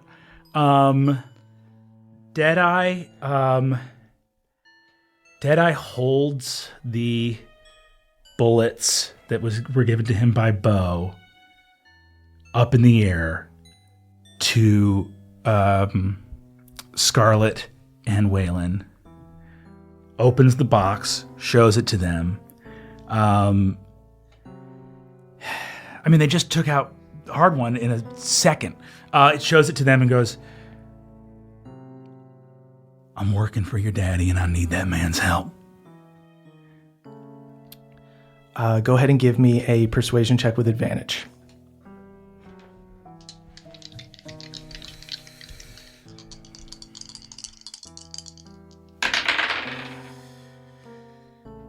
Shout out to the 2 crew on the lower roll. Ooh. But that's going to be a 25. Nice. You see Scarlet looks up. Waylon's already like, he's all like red-faced, and he's just been like, kind of a brawler here. Normally this like kind of cool, calm, collected guy, his hair's all like fucked up and he's all like huffed up. Scarlet looks up, blood all running down her face, having just bitten Hard One. And she stands up. Hard One's lying on the ground, not moving yet, and she goes, well, what good's he gonna be to you? He's one of mine now. No, he ain't, bitch. Excuse you? He ain't yours. The best you could hope for is that he's mine. No. Even if he becomes one of your kind, doesn't mean he belongs to you. Actually, I mean, that's the way it works. That's a fricked up idea of ownership. Scarlet, he's yours. But, No, he ain't, Deadeye. hey, Moonshine, you want to get your friend out of here in one piece or several? He's yours, just as you are your father's. And right now, Count Montgomery has asked that the Revenant problem in this town be handled, and be handled once and for all. And Deadeye looks over at Moonshine, gulps, and looks back. Here's the proof in my hand right here. Once it's done, it's done. Can I have the loan of your spawn to finish the job that your father asked me to do? See, they look at each other, and they look down at Hard One. Scarlet gives kind of a mean look to Moonshine. Whatever, bitch. Keep looking. She smiles and Take she a picture. It'll laughs. last longer. At least I can come up in a picture. It's a picture of you gonna be. Picture of a wall. Who got time for that? 0 likes, bitch. And she looks up at you, Deadeye, and she goes, fine, whatever. If you can get those fucking revenants off our back, he can have this one on loan. And you see she kicks Hard One's body towards you guys. I jump to claim his body. Deadeye fully takes his hat off, bows, and says, Madam Montgomery, thank you for your kindness. You see as you're walking out, Waylon and Scarlet are just like, fucking Bo, how the hell did he fucking get that? Always hanging out with that fucking guy.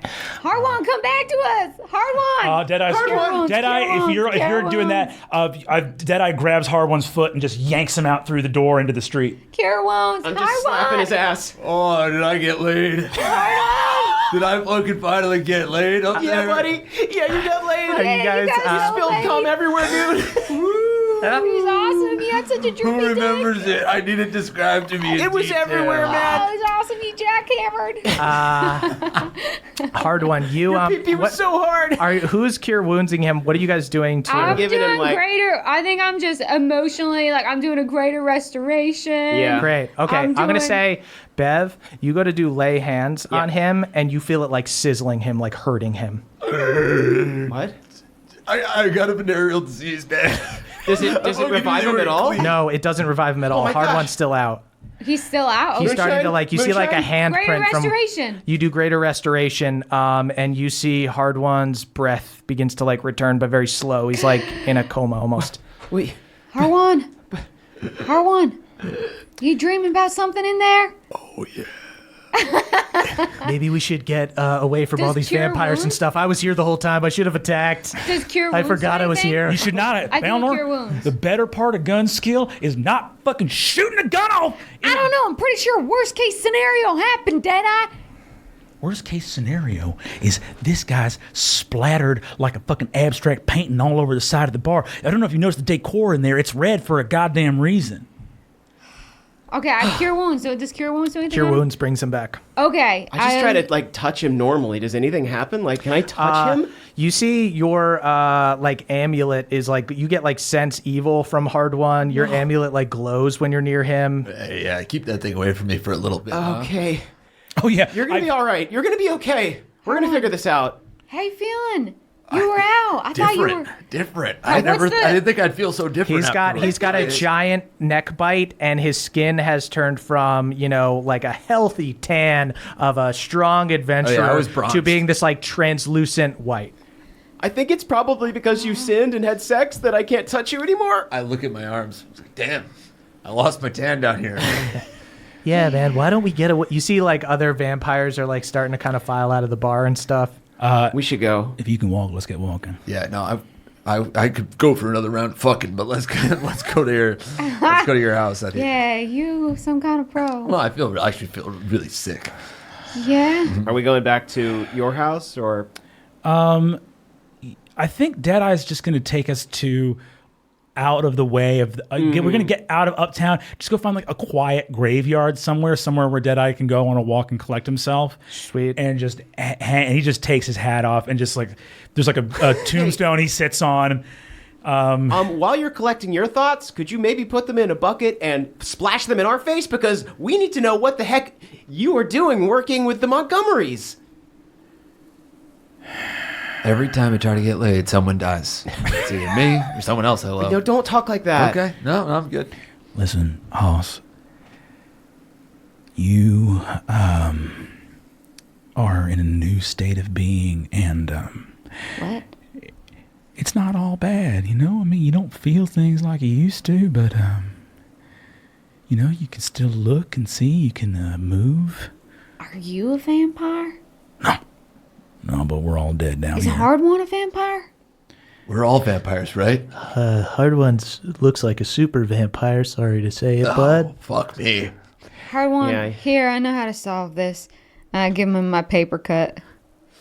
Hard One. Go ahead and do a wisdom saving throw. Oh, Dear me.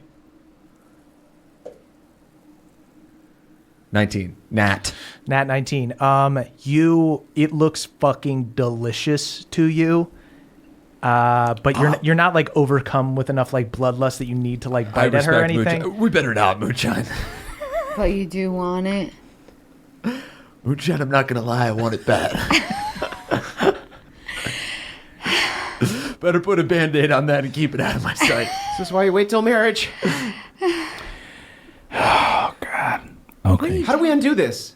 How do we undo this? How do we undo this? I'll give you 3 guesses. About what I'm This doing. game? No more guessing games, Deadeye. You know, when you were up there doing God knows what in that little room, I was telling these two, Deadeye, we can trust him. I'll put my life on it. He's family. And then all of a sudden we get into a fight. And yes, you technically saved Hard One's life, but how long did it take? Well, it took me as fast as I could. I tried my best. I got Bev out of there as fast as I could, and then I got Hard One out. Look, have I been completely honest? No, I have not been completely honest. Have I been trying my best to get out of this town? Yes, and you as well. Why not do a favor for some nice people when you meet them to get out of the town? Have I slowly been rotting for so long and the time slips away like an endless shadow? Yes, that's also been happening. Hard One is in the same boat that I'm in. And if we stay in this town for much longer, you and your little friend Balnor will too. Why is that? 4 little words. This town is bad. Okay, first guess. 1 long night's rest. I wake up and my ruddy skin tone is back. Yeah. I have no bloodlust. No, that's not it. What if we kill the vampire that turned him? You kill a vampire that turned him? Yeah. Yeah. As I said before, my knowledge of magic couldn't fill a shot glass. You're liable to watch him blow up in a cloud of ash as much as you would save him. Can I do a history check to see what I know? Yeah. Is there no precedent for someone getting turned into a vampire and get turned? What are the feelings that you lost? You said he's going to be feeling new feelings. What feelings did you lose? Maybe there's some good feelings in there that you don't want to lose. What do you want me to say? I don't know. I just want answers. Yeah, don't we all? I would love my feelings. Definitely, I used to have more. I got a 22. 22. Killing her would at the very least make him kind of like a free vampire. It's none of it's good. Bev slides down, sitting on a tombstone. It's not great, but I think that killing Scarlet might be our only chance here. Hey, look, I appreciate everybody's concern, but we came down here for a reason. I want to get my mom out of here. If I got to be if I got to be this place's next Deadeye, if I have to stick around and be a vampire and hang out at this shitty bar, fine. Hard One, isn't your mom one of the revenants they're trying to kill? Great question. You didn't say Lydia was a revenant. Yeah. Oh, oops. We weren't totally honest with you. Sorry, friend. For the record, Deadeye, I was arguing that we should tell you that Lydia is a revenant. Because I said I bet my life on it we can trust him. And I don't know, I guess I'm not really actually mad at you. I'm just mad at what happened. Look, Yeah, circumstances. all the nice things that all three of you want to do, you strike me like a couple of heroes. Well, let me tell you, there aren't no heroes down here. You do not need to be so pessimistic about having I ain't got no guts! That's damn right you don't. There aren't no heroes down here yet. Yeah, because you all are a bunch of gutless freaks. We're going to Okay. give you some guts. We don't have to work with Yeah. these fucking freaks. We're going to help you find your guts. Yeah. Papa, get in there. See if this motherfucker's got it. Starts biting out his ribs. My ribs all fall out again. God, look, You don't need guts to have courage. All right? Or you can just not care, or you can just resign yourself. But you know what? It's people make up a place, and you say this place sucks, and it's because the people suck. So if you are willing to not suck, then maybe this place will suck a little less. Wouldn't you agree that as soon as we showed up, we don't suck, and the place sucked a little less? Yeah, we rule. Yeah, that's right. We almost all got laid tonight. Yeah, like almost 100%. Absolutely a hard one. You want my finger? Hard One Come is on, fully have at an it. undead monster. I have a tiny little suckle of Moonshine's finger. On taste. This is going to get out of hand real quick. I just want to be here first. Taste of blood, of course. I know that you're very experienced otherwise. Too experienced, oddly. Deadeye, Why what do they we... chose me. What do we do from here?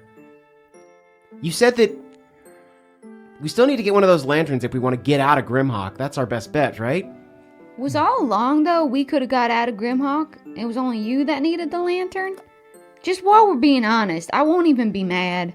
I'm so much madder about other stuff.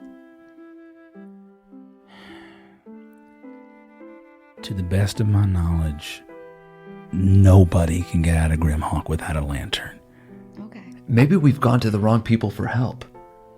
My mom might be a revenant, but she's still my mom. Maybe she knows what to do. You want to... No, I mean, look, you can't take a stand against the Montgomerys. You saw what happened in that bar. They took you out of there in no time. They are killers, lethal, and there's more of them than you can imagine. That's a big family, and every other vampire in the Crimson Hills, all the way around Grimhawk, they all march to the tune of their drum. So all I'm saying is this. If you want to get out of here, we go, we pop a couple of these Knights of Penance, we get rid of their leader, we head on back. I got the bullets to be able to do it. And then Beau Montgomery, who's a dipshit, youngest son of the Count, he gets us a lantern, and we skedaddle, and we get on out of here. I want to get out of here too, but I'm not doing it without my mother. At this point, I gotta side with Hardwon and say, I think that the move is to... Just to be clear, you guys, nothing would make you think that the widow is here. Right. Oh, okay. This is a small village in a whole realm. That's what I would. You know what I mean? Sweet. You would assume if she's with Galad, that It's a different in the it's a different, flashbacks like, and stuff, section probably of in like Revenant. the Shadowfell area of like Galateron or something Okay. would be Okay. where like a lord would be. So let me ask you now something. If we gotta kill his maker. Now, but here's the thing, is that you said Hardwon's your friend. He's a man you respect. He says he wants to be the new Deadeye and live in Grimhawk. That's his business. I didn't say I him wanted that. Speaking emotionally, Right. He does this And all the anyways, time. He's he's trying to got- be a big man. Can I he's just say... gotta leave Grimhawk to save his mom, and I that's just his... I'm pushing Bev forward. Can I just actually... I would like to just... Don't let him leave me, Bev. No. Can we just have a little aside, just the four of us, just Balnor and Bev and Moonshine and I. How close are the three of you to Hardwon? Very close, extremely close. Hardwin's scratching a gravestone. I would say, I would say extremely close. real close. Best buddies, really. Okay. He's my brother. Okay. This is a big one.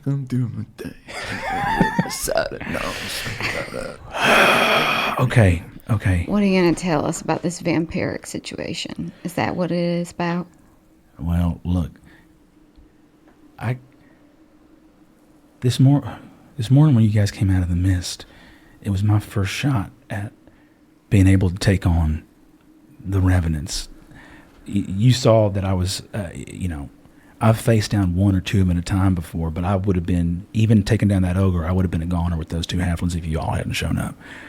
So when you came out of the mist, I mean, that's my first shot in lifetime to get the hell out of here. And what I know is this: there's no getting out of those mists without a lantern, unless Ambrose Montgomery gets rid of the mist altogether, which he's not liable to do. And the other incontrovertible fact is your friend Hard One is undead, like I am. Not exactly. He's a vampire. That's what's the truth. And y'all can face that? I can face that, but that doesn't mean I need to part ways with him. I'll be friends with a vampire. I don't care. Better than a high elf. Oh, God. Oh, my Lord. Yeah, it kind of compliments his new outfit, to be honest. I'll say, Deadeye, you've definitely seen people here in Grimhawk who were maybe like more upstand. Probably in like the early days when you got here, there were more peasants that the vampires had like better pickings. You definitely saw some good people get turned into vampires and like just become lapdogs for the Montgomerys. Like everybody who's a vampire becomes a bad guy eventually. Mm. Lots of people who get bitten by the Montgomerys go on to lead very fulfilling lives. Here's a question. If we stole one of these lanterns and then just got out of town, even though Hard One is still pledged to the Montgomerys, like if he's in another plane of existence, if we manage to leave and find our way back, is that enough distance where he can like be himself again? Yes. If he like breaks his contract? I don't like him having a tether to Shadowfell for all of eternity. I think we gotta steal a lantern and get this bitch who done made him. Oh, why? Why did they have to call you two over? We were so close. Okay, Deadeye, come on. Now, I have a question, Deadeye. Yeah. So there are graveyards in like Uptown that are more like vampire ones, and then there would be like there's like a small real graveyard by like Our Lady of Penance. Yeah, I think he wanted to get out of vampire neighborhood. Got it. Okay. Hey everybody, it's Emily here to talk to you about Aura Frames. Mother's Day is coming up and some of us are looking for a way to shower the maternal figures in our life with love. Well, look no further.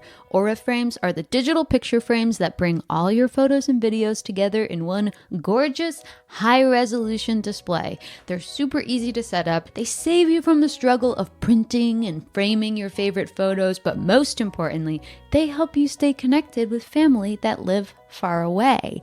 That's because you can kind of preload a bunch of pictures onto the frame, but you also get to keep adding pictures, and you can invite the rest of your family to add pictures. The gifts you make mean the most, so this year, turn your family's past into the perfect Mother's Day present with a connected frame from Aura. Right now, Aura has a great deal for Mother's Day. Listeners can visit auraframes.com/pawpaw to get up to $30 off on their best-selling frames. That's auraframes.com/PAWPAW. Plus, listeners can get free shipping with code PAWPAW at checkout. This deal ends on Mother's Day, May 14th, so don't wait. Terms and conditions apply. Goodbye, sweeties. Hey there, Nadpoles. This episode is brought to you by Rocket Money. Do you know how much your subscriptions really cost, folks? Well, most Americans think they spend around $80 a month on subscriptions, but the actual total is closer to around $200. Holy hell. If you don't know exactly how much you're spending every month, then you need Rocket Money. Rocket Money is a personal finance app that finds and cancels your unwanted subscriptions, monitors your spending, and helps you lower your bills all in one place. Over 80% of people have subscriptions that they forgot about, and chances are you're one of them. Like that Stars app just to watch that one show, or that free gaming trial you never actually used. Well, Rocket Money will quickly and easily find your subscriptions for you, and for any you don't want to pay for anymore, just hit cancel and Rocket Money will cancel it for you. It's that easy. Rocket Money also helps you manage all your finances in one place and automatically categorizes your expenses so you can easily track your budget in real time and also get alerted if anything looks a little funky.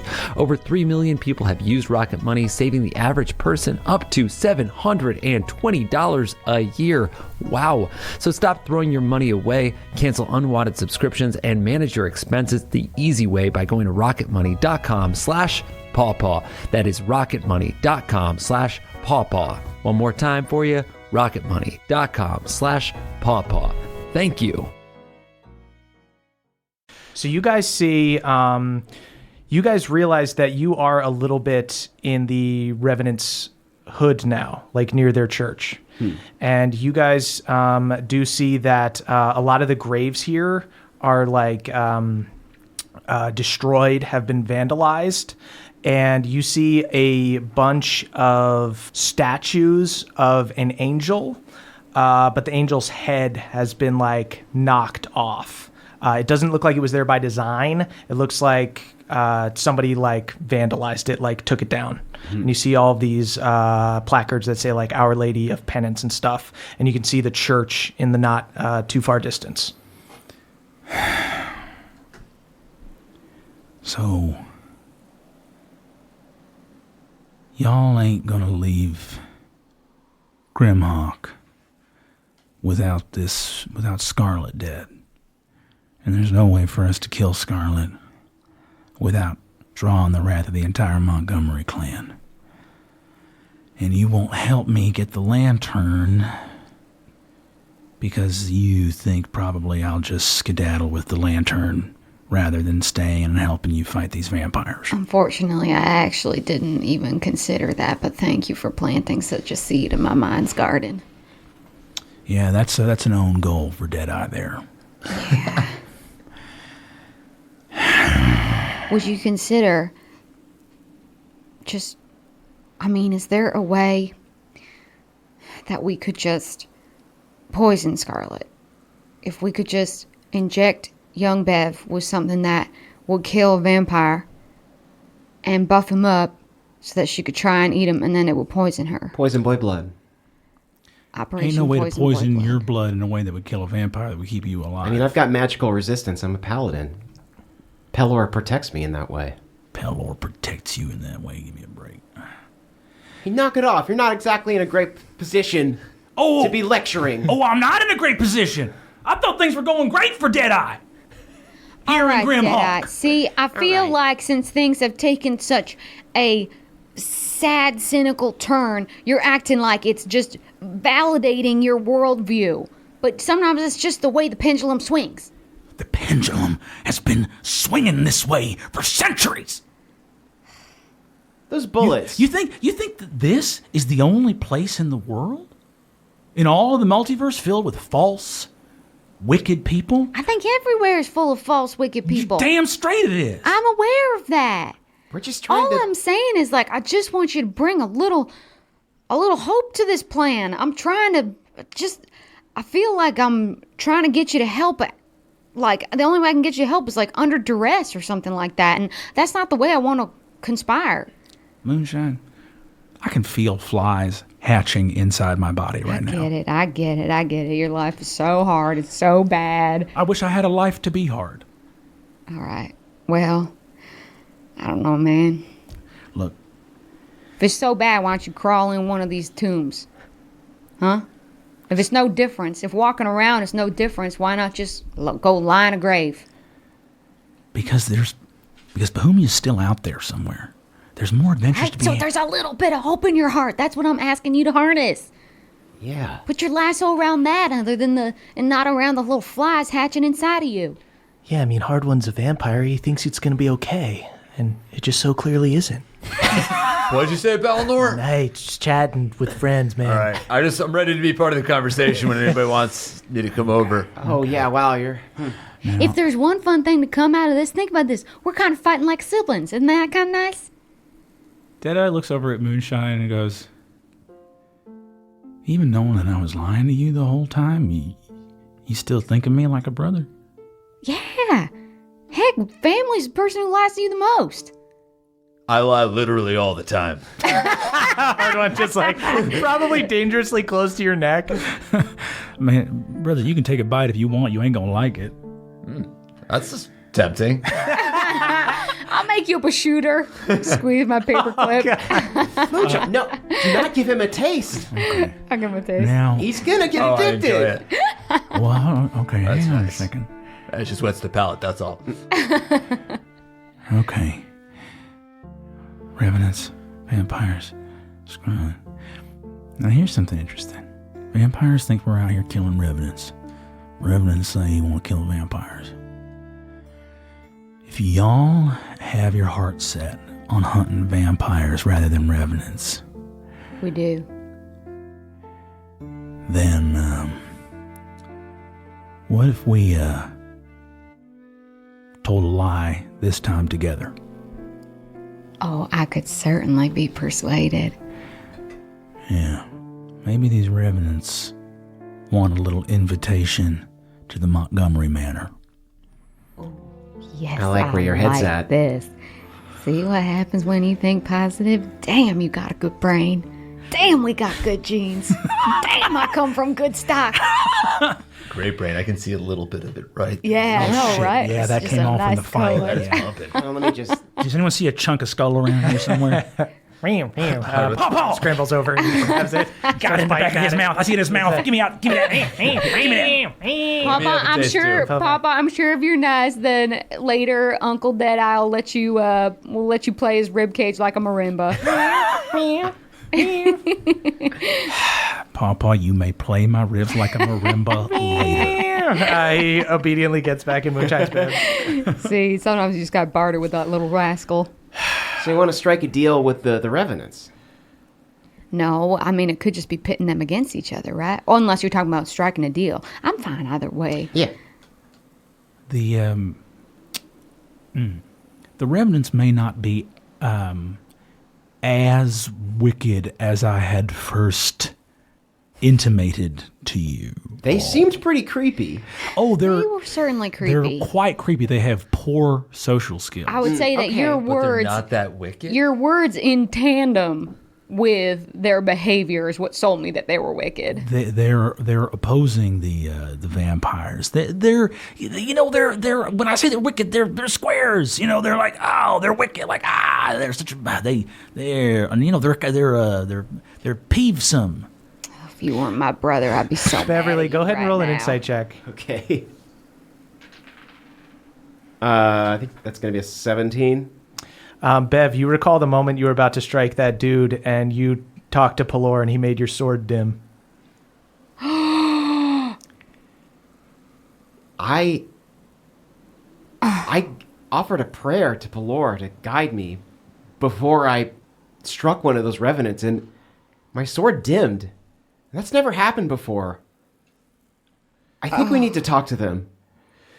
This has gotten so messy, and if I wasn't so distraught about Hard One, I might be pitching a fit. But instead, let's just, Yeah, what do you guys got against Pelor? What I got against? It's the same thing I got against all them gods. You know, you're walking around asking people to pray to you, give me prayers, and it's like, well, what? Look at the state of the world. Why you need a prayer for? I mean, but you still fiddle a nip for Melora, right?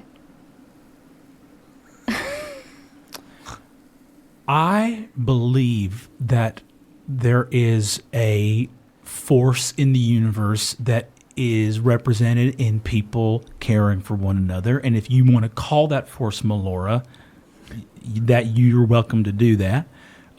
Wait, so do you? I mean, gods are real. No, sorry. Yeah, wait. Let me flip that around. Yeah. Gods are extremely real, but I don't think they deserve worship, Right, and I don't okay, like them. cool. So Oh. I don't. Well, I can't fault you for that. There's been days that I've been angry at Melora's indifference. All I know is that Pelor gives me the power to right wrongs that I see in the world. Very real wrongs that I can fix with his power. And that's a power I wouldn't have otherwise. And How do you know that? that takes another minute. This is a full minute. Huh. How do you know that? How do I know what? You ever seen Pelor come down to Bohemia and take an action on his own? I've seen his visage work through me. Work through you? What do you call somebody who takes credit for the work of others? It sounds pretty vampiric in a way, I guess. Yeah, I'd say so. Well, listen, this is a big question and it's great, and I would love to have like a real solid roundtable about it, but I don't think now is the time to question the strength that I have in this moment. Well, if we're talking about the gods, there's a church right over there, and there's a bunch of revenants inside. Bev walks over to the Revenant Church. He's done with this. Let's do it. Hard one. You're welcome to come to the church if you want. However, I think it might not be safe for you. They don't like vampires like me, huh? I think that you may be received poorly. I'll saunter over and I'll wait outside. I'll hide in Okay. a bush. Yeah. This has been a bad day for me. Can I just real quick, I just want to try something out real quick. I reach into his pocket and I take out a crawfish and I offer it to him. No. Don't do it. I'm not Moonshine, don't I'm do it. not hungry, I think. That's weird. Okay. No.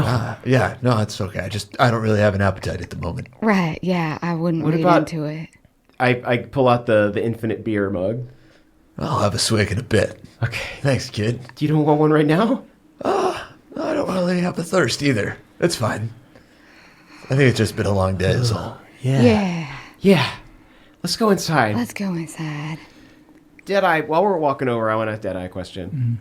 Those bullets of yours that you got, are those only for revenants, or is that sort of, they work on anyone?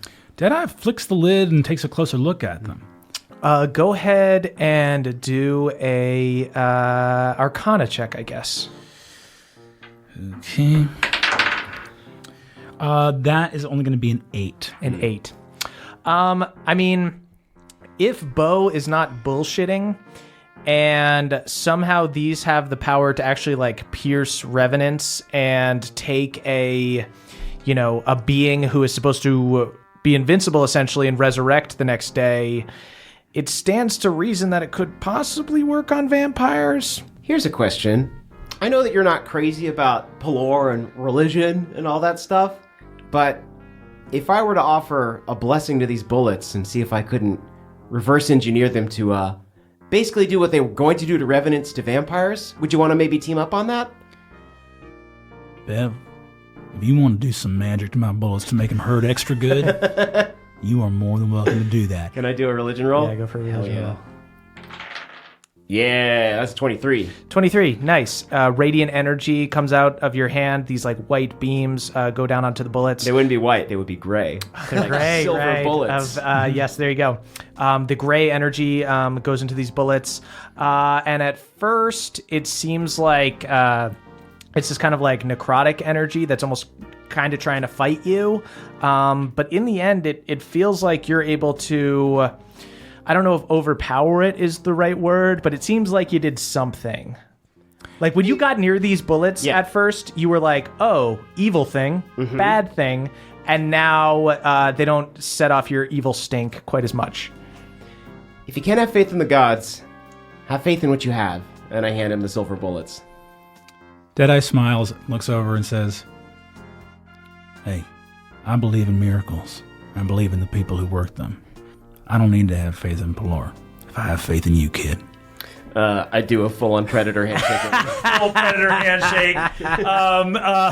And he's gonna like hit the box, whip open the chamber of his gun, and let the bullets fall into the holes in the gun and put it back in his holster. Hell yeah. All right, you're still pretty cool. With that, you guys all begin heading towards Our Lady of Penance to talk to the Revenants, the Knights of Penance.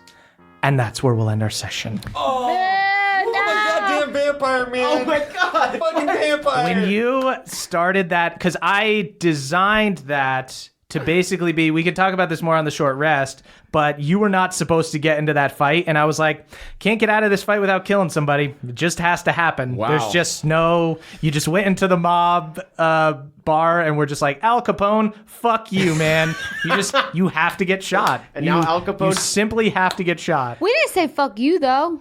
He said he called them freaks, and I don't remember this. Hard One really went off on them. On a re-listen, I don't think. I think I just declined their offer to go up to Brendan, the room. do you remember Hard One having some choice words? I specifically remember saying, "Not you, freaks." But hey, you know what? They had it coming, and sometimes you got to go into Al Capone's bar. Yeah, I definitely want to talk about this on the short rest because they're like, "Come up to my room," so I have to be like, "No," right? We could run. We could have killed You could them say in the yes. room. You could have jumped out the window.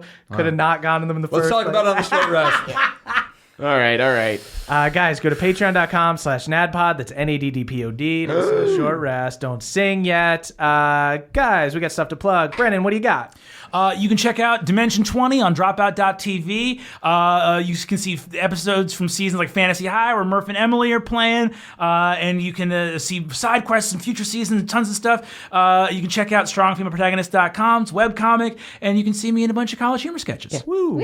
Molly Ostertag draws that. She's Molly great. Ostertag draws that, and she's great. She fucking rules. We have to have Molly on NADPOD. Yeah. You should. She's great. Guys, check out me and Emily's sketch show. It's called Hot Date. It's on Netflix. You can also check out our book. It's called Hey You Up, How to Turn Your Booty Call into Your Emergency Contact. It's available on Amazon and Audible. Caldwell, what do you got? Ooh, you got kids? You like animation? If you're one of those two things, then watch Big City Greens. Yeah. Yeah, it's a show that I work on Disney Channel. You can get on Amazon or iTunes or wherever product is sold. Hell yeah. Yeah. And if people want to send us stuff, how do they do that? Oh, that's going to be 1920 Hillhurst Avenue, number 222, Los Feliz, California, 90027. Nice. I love getting stuff. Thank you so much. It's awesome. Yeah. Vampire Spawn himself. Oh, gosh. What do you got to plug? Just my family businesses, brothersisterco.com and jakesmomscookies.com, and tweet at Murph and tell him he shouldn't have turned me into a vampire. Your Twitter is Brian Murphy. Let me just say this. Technically, the rule is if the target dies, a humanoid slain in this way is then buried in the ground and rises the following night as a vampire spawn under the vampire's control. The fact that you're just like basically kind of sort of working for them and are a vampire is actually super forgiving. Yeah. Very cool. But we'll see if you can forgive him for not letting Balnor shoot his gun. That wouldn't have been... As if that would have done anything. But it caused a little bit of a distraction. That would have done anything. Maybe it would have caused a distraction or something. Save it for the short rest. Murphers Jake. Where was Balnor? Where was Balnor? That I agree with. That is a fair criticism. Feel free to tweet at me. # where was Balnor? That's not wrong. You vamped our scamp. I did it, y'all. Guys, follow us on Twitter at CHMurph is me, at Caldy's Caldwell, at EAxford's Emily, at Jake Hurwitz is Jake. Brennan, what's your Twitter? At Brennan LM. Follow Brennan right now, or I'll turn you into a vampire. No! And you guys Only if Balnor doesn't show up.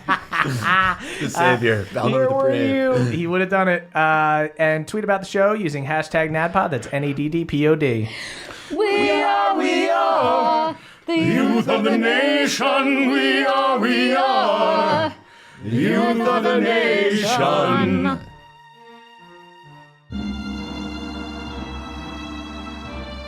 It's the end of the show, everybody, and that means we need to shout out our benevolent Council of Elders. benevolent you be. Starting with Brad D., the only Pebble Pot that isn't Craven. When the Pebble Pots go to the pool, Brad has to pack an extra bag of holding just for all the sunscreen and floaties. Cute. J Loma 72, aka Steelbreaker, Hard One's gymspiration. Unfortunately for Hard One, Steelbreaker's been getting into one workout vampires can never do. CrossFit. Dylan B., a sword-wielding wizard surrounded by a floating army of blades at all times. It's kind of a hassle, but on the plus side, Dylan always gets an entire subway card to themselves. Danny P., Bohemia's resident artist, painted Hard One's senior portrait at the Dwarfenage. They also painted a fully nude version, which is only available to people who subscribe to Danny's Patreon. Spencer Caskbrew, patron elder of libations, ale maker to gods and heroes of Bohemia alike, created the world's first alcoholic drink for vampires, which they aptly named Bloodweiser. You gotta go for it.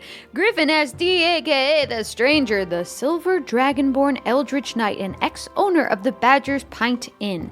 Turns out the reason their tavern folded was because Griffin was trying to do a Ratatouille thing, except with badgers. But then badgers unionized. Solidarity, badgers! Beardman Dan, the longest beard in all of Bohemia. Beardman Dan has a separate tub just for bathing their beard, and yes, it is always clogged. Scott D, Shadowfell's only restaurant critic. Unfortunately, they're also a vampire drained shell and recently gave Sandy's plate of soup 4 of 18 and a half stars. Hermes W, the Bad King. Hermes is actually a vampire who forgot how to turn back into their human form and decided to just roll with it. Ooh.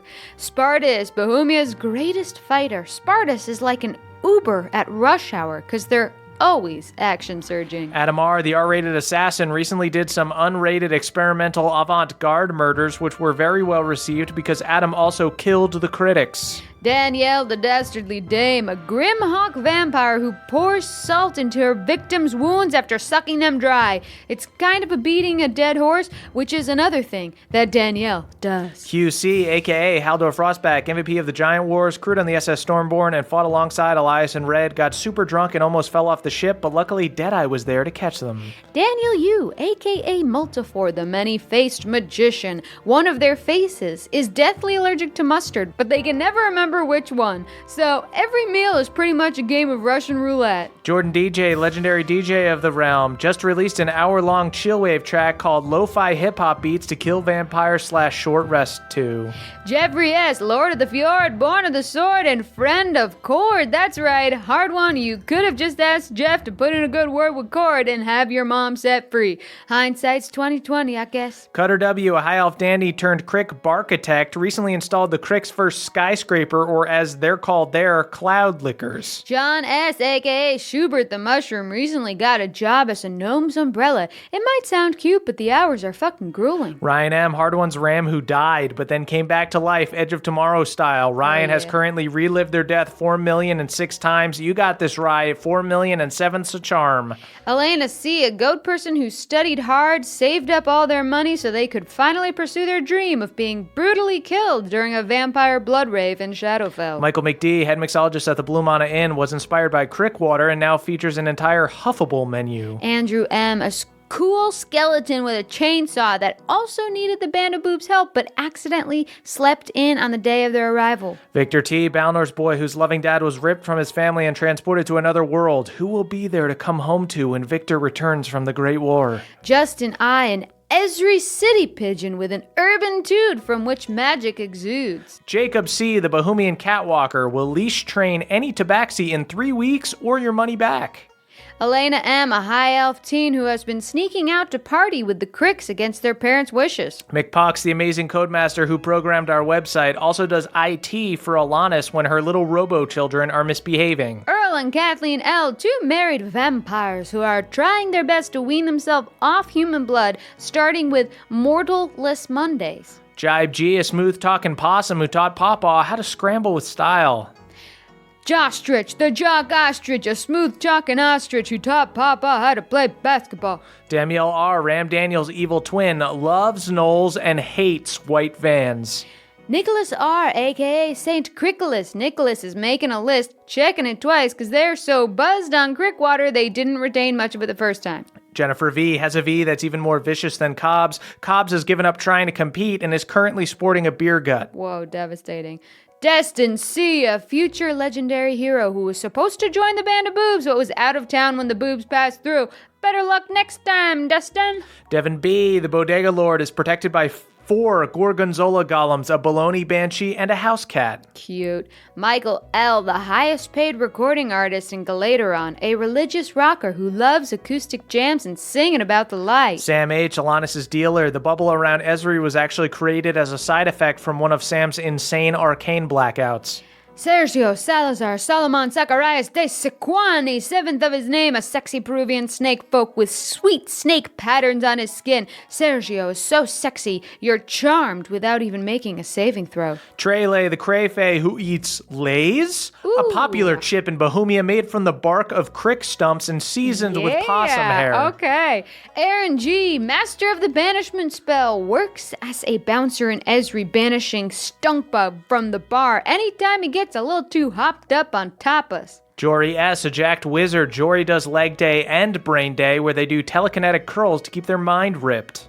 Alucard, a reverse Dracula. Really could have used you today, Alucard. Come save Hard One, please. Baby Doc, the only doctor to ever perform their own C-section, also the only doctor to perform their own appendectomy or any surgery, really. You know, Baby Doc, you should probably stop working on yourself. Adam H., a member of Bohemia's very own tween-age mutant ninja turtles who live beneath Galateron and survive by killing rats and doing karate and eating them.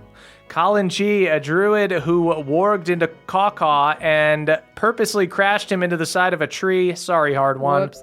Ryan, Hard One's ram, was also warged into by Colin and was sent charging off a cliff. Good luck, Ryan. Big Buck, pregnant elk moonshine's elkin baby, the only elk in their herd with freckles. Richard F., a vampire who misted, then accidentally floated into a meat locker and froze to death. John W.G. introduced the crick to Jenga. Now youngins everywhere are making precarious stacks of tree trunks and playing around them. Troy McC., Bohemia's Marty McFly, who travels through time in a wishstone-powered DeLorean. Cannibalistic Cthulhu started a recipe blog called The Cultured Cannibal. This week's featured recipe, human à l'orange.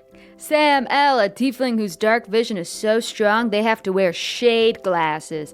It looks very cool, but they actually can't get their driver's license because of it. Dom R., a LaCroix Genasi, like a water Genasi, except there's probably a whole bunch of chemicals in there. Josh S., the revived cyborg version of Josh the Kobold, heard through the interplanar grapevine about Hard One and is wondering if cyborgs can become vampire spawn too. Blitzkrieg Dimitri, owner of Dwarger's Big Burger, instead of a ball pit, they just have an actual pit filled with rocks and bones. Caleb Storm, cupbearer in Cord's Great Hall, also Cord's charioteer, which is to say Caleb's also in charge of ordering the lift. Nicholas C. has starred in every single movie ever made in Bohemia, currently filming in Shadowfell with beloved Shadowfellian thespian Ethan Grimhawk. Matt L., a Shadowfell teen that was about to pledge their body to Scarlett Montgomery until they saw Moonshine chew her out like that.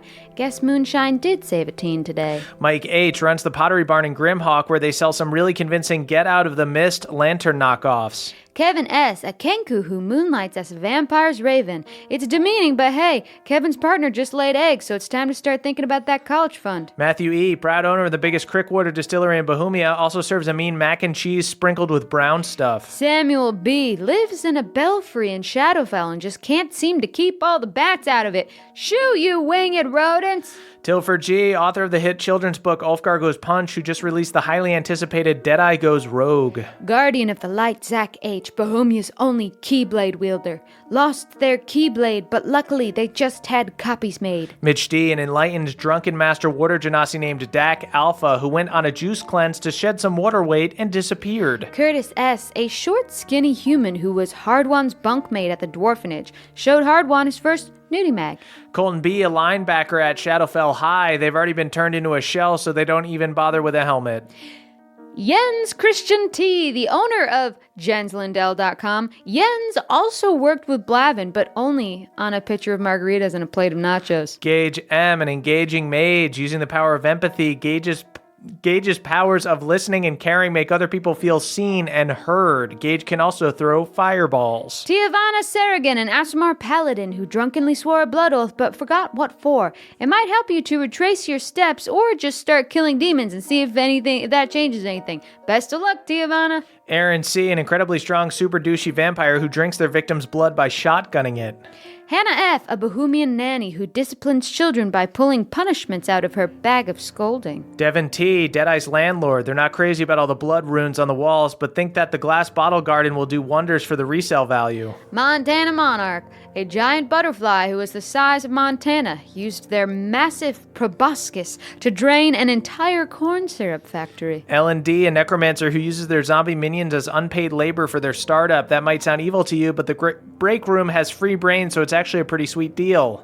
Carborough Chapel Hill FPV, the Baron of Chapel Hill, currently plotting to overthrow the Deacon of Winston and the Duke of Blue Devils in an attempt to finally cement their rule over the entire Research Triangle. Chad A, a thief who uses the world's longest dagger. Don't call it a sword, though. The last guy that did that got stabbed from across the room, never saw it coming. Reese N.S., a deadly archer who can use anything as an arrow, once killed a man 200 yards away with a barbed quip. TJM, a superhero in Bohemia, but like a Marvel comic one, TJ feels super out of place. RPKB, a defective Frostwind Iron Dwarf, has been running into the same wall over and over for the past 3 weeks. Taylor S, aka Trust the Traveler. Taylor's special powers include writing down deep thoughts in a moleskin on a high-speed train and collecting cocktail bar matchbooks. Anime intellect, the wisdom of all manga and anime collected into one gaseous mist that hovers over Gladeholm. Zolo Dolo, an astronaut in Bohemia. Bet you didn't know Bohemia was part of a rich interplanetary system. Josh S., a vegetable farmer in the Feywild. Their crops are constantly getting spoiled by their neighbors' sugar and chocolate pesticides. Larissa J., a retired gunslinger who retrofitted their old weapon to be one of those shot squirters. It's terrifying at first, but super fun when you realize it doesn't have bullets in it. Genevieve F. tried to rescue the Boy King from Galateron by holding hands with him, jumping off a cliff, and aiming for the bushes. R.I.P. Boy King, and R.I.P. Genevieve. Dylan CM, the toughest brawler at the Blue Mana Inn, so probably only like the third toughest dude at most bars. Kelvin Noodles, the pasta elemental, has spaghetti for hands and, you guessed it, meatballs for genitals. B Money, Balnor's hip-hop alter ego. Balnor's new album, straight out of an alternate timeline where the band of boobs were killed, is set to drop this summer. Andrew A. lives inside a cursed sword, but it has an open floor plan and a balcony. Jay, Balnor's old fishing buddy from his halfling village. How's it hanging, Jaybird? Heartless Master, a sadistic freak who eats crawfish without finishing the brown. CC Lulu, owner and proprietor of Lulu Grapes, Bohemia's premier sportswear company for gnomish women. And that's it for this week, folks. Thank you guys so much for listening. Thank you. You can head on over to patreon.com/nadpod to listen to the short rest. And we'll be back next week for another episode. Bye-bye. Bye, sweeties. That was a HeadGum podcast.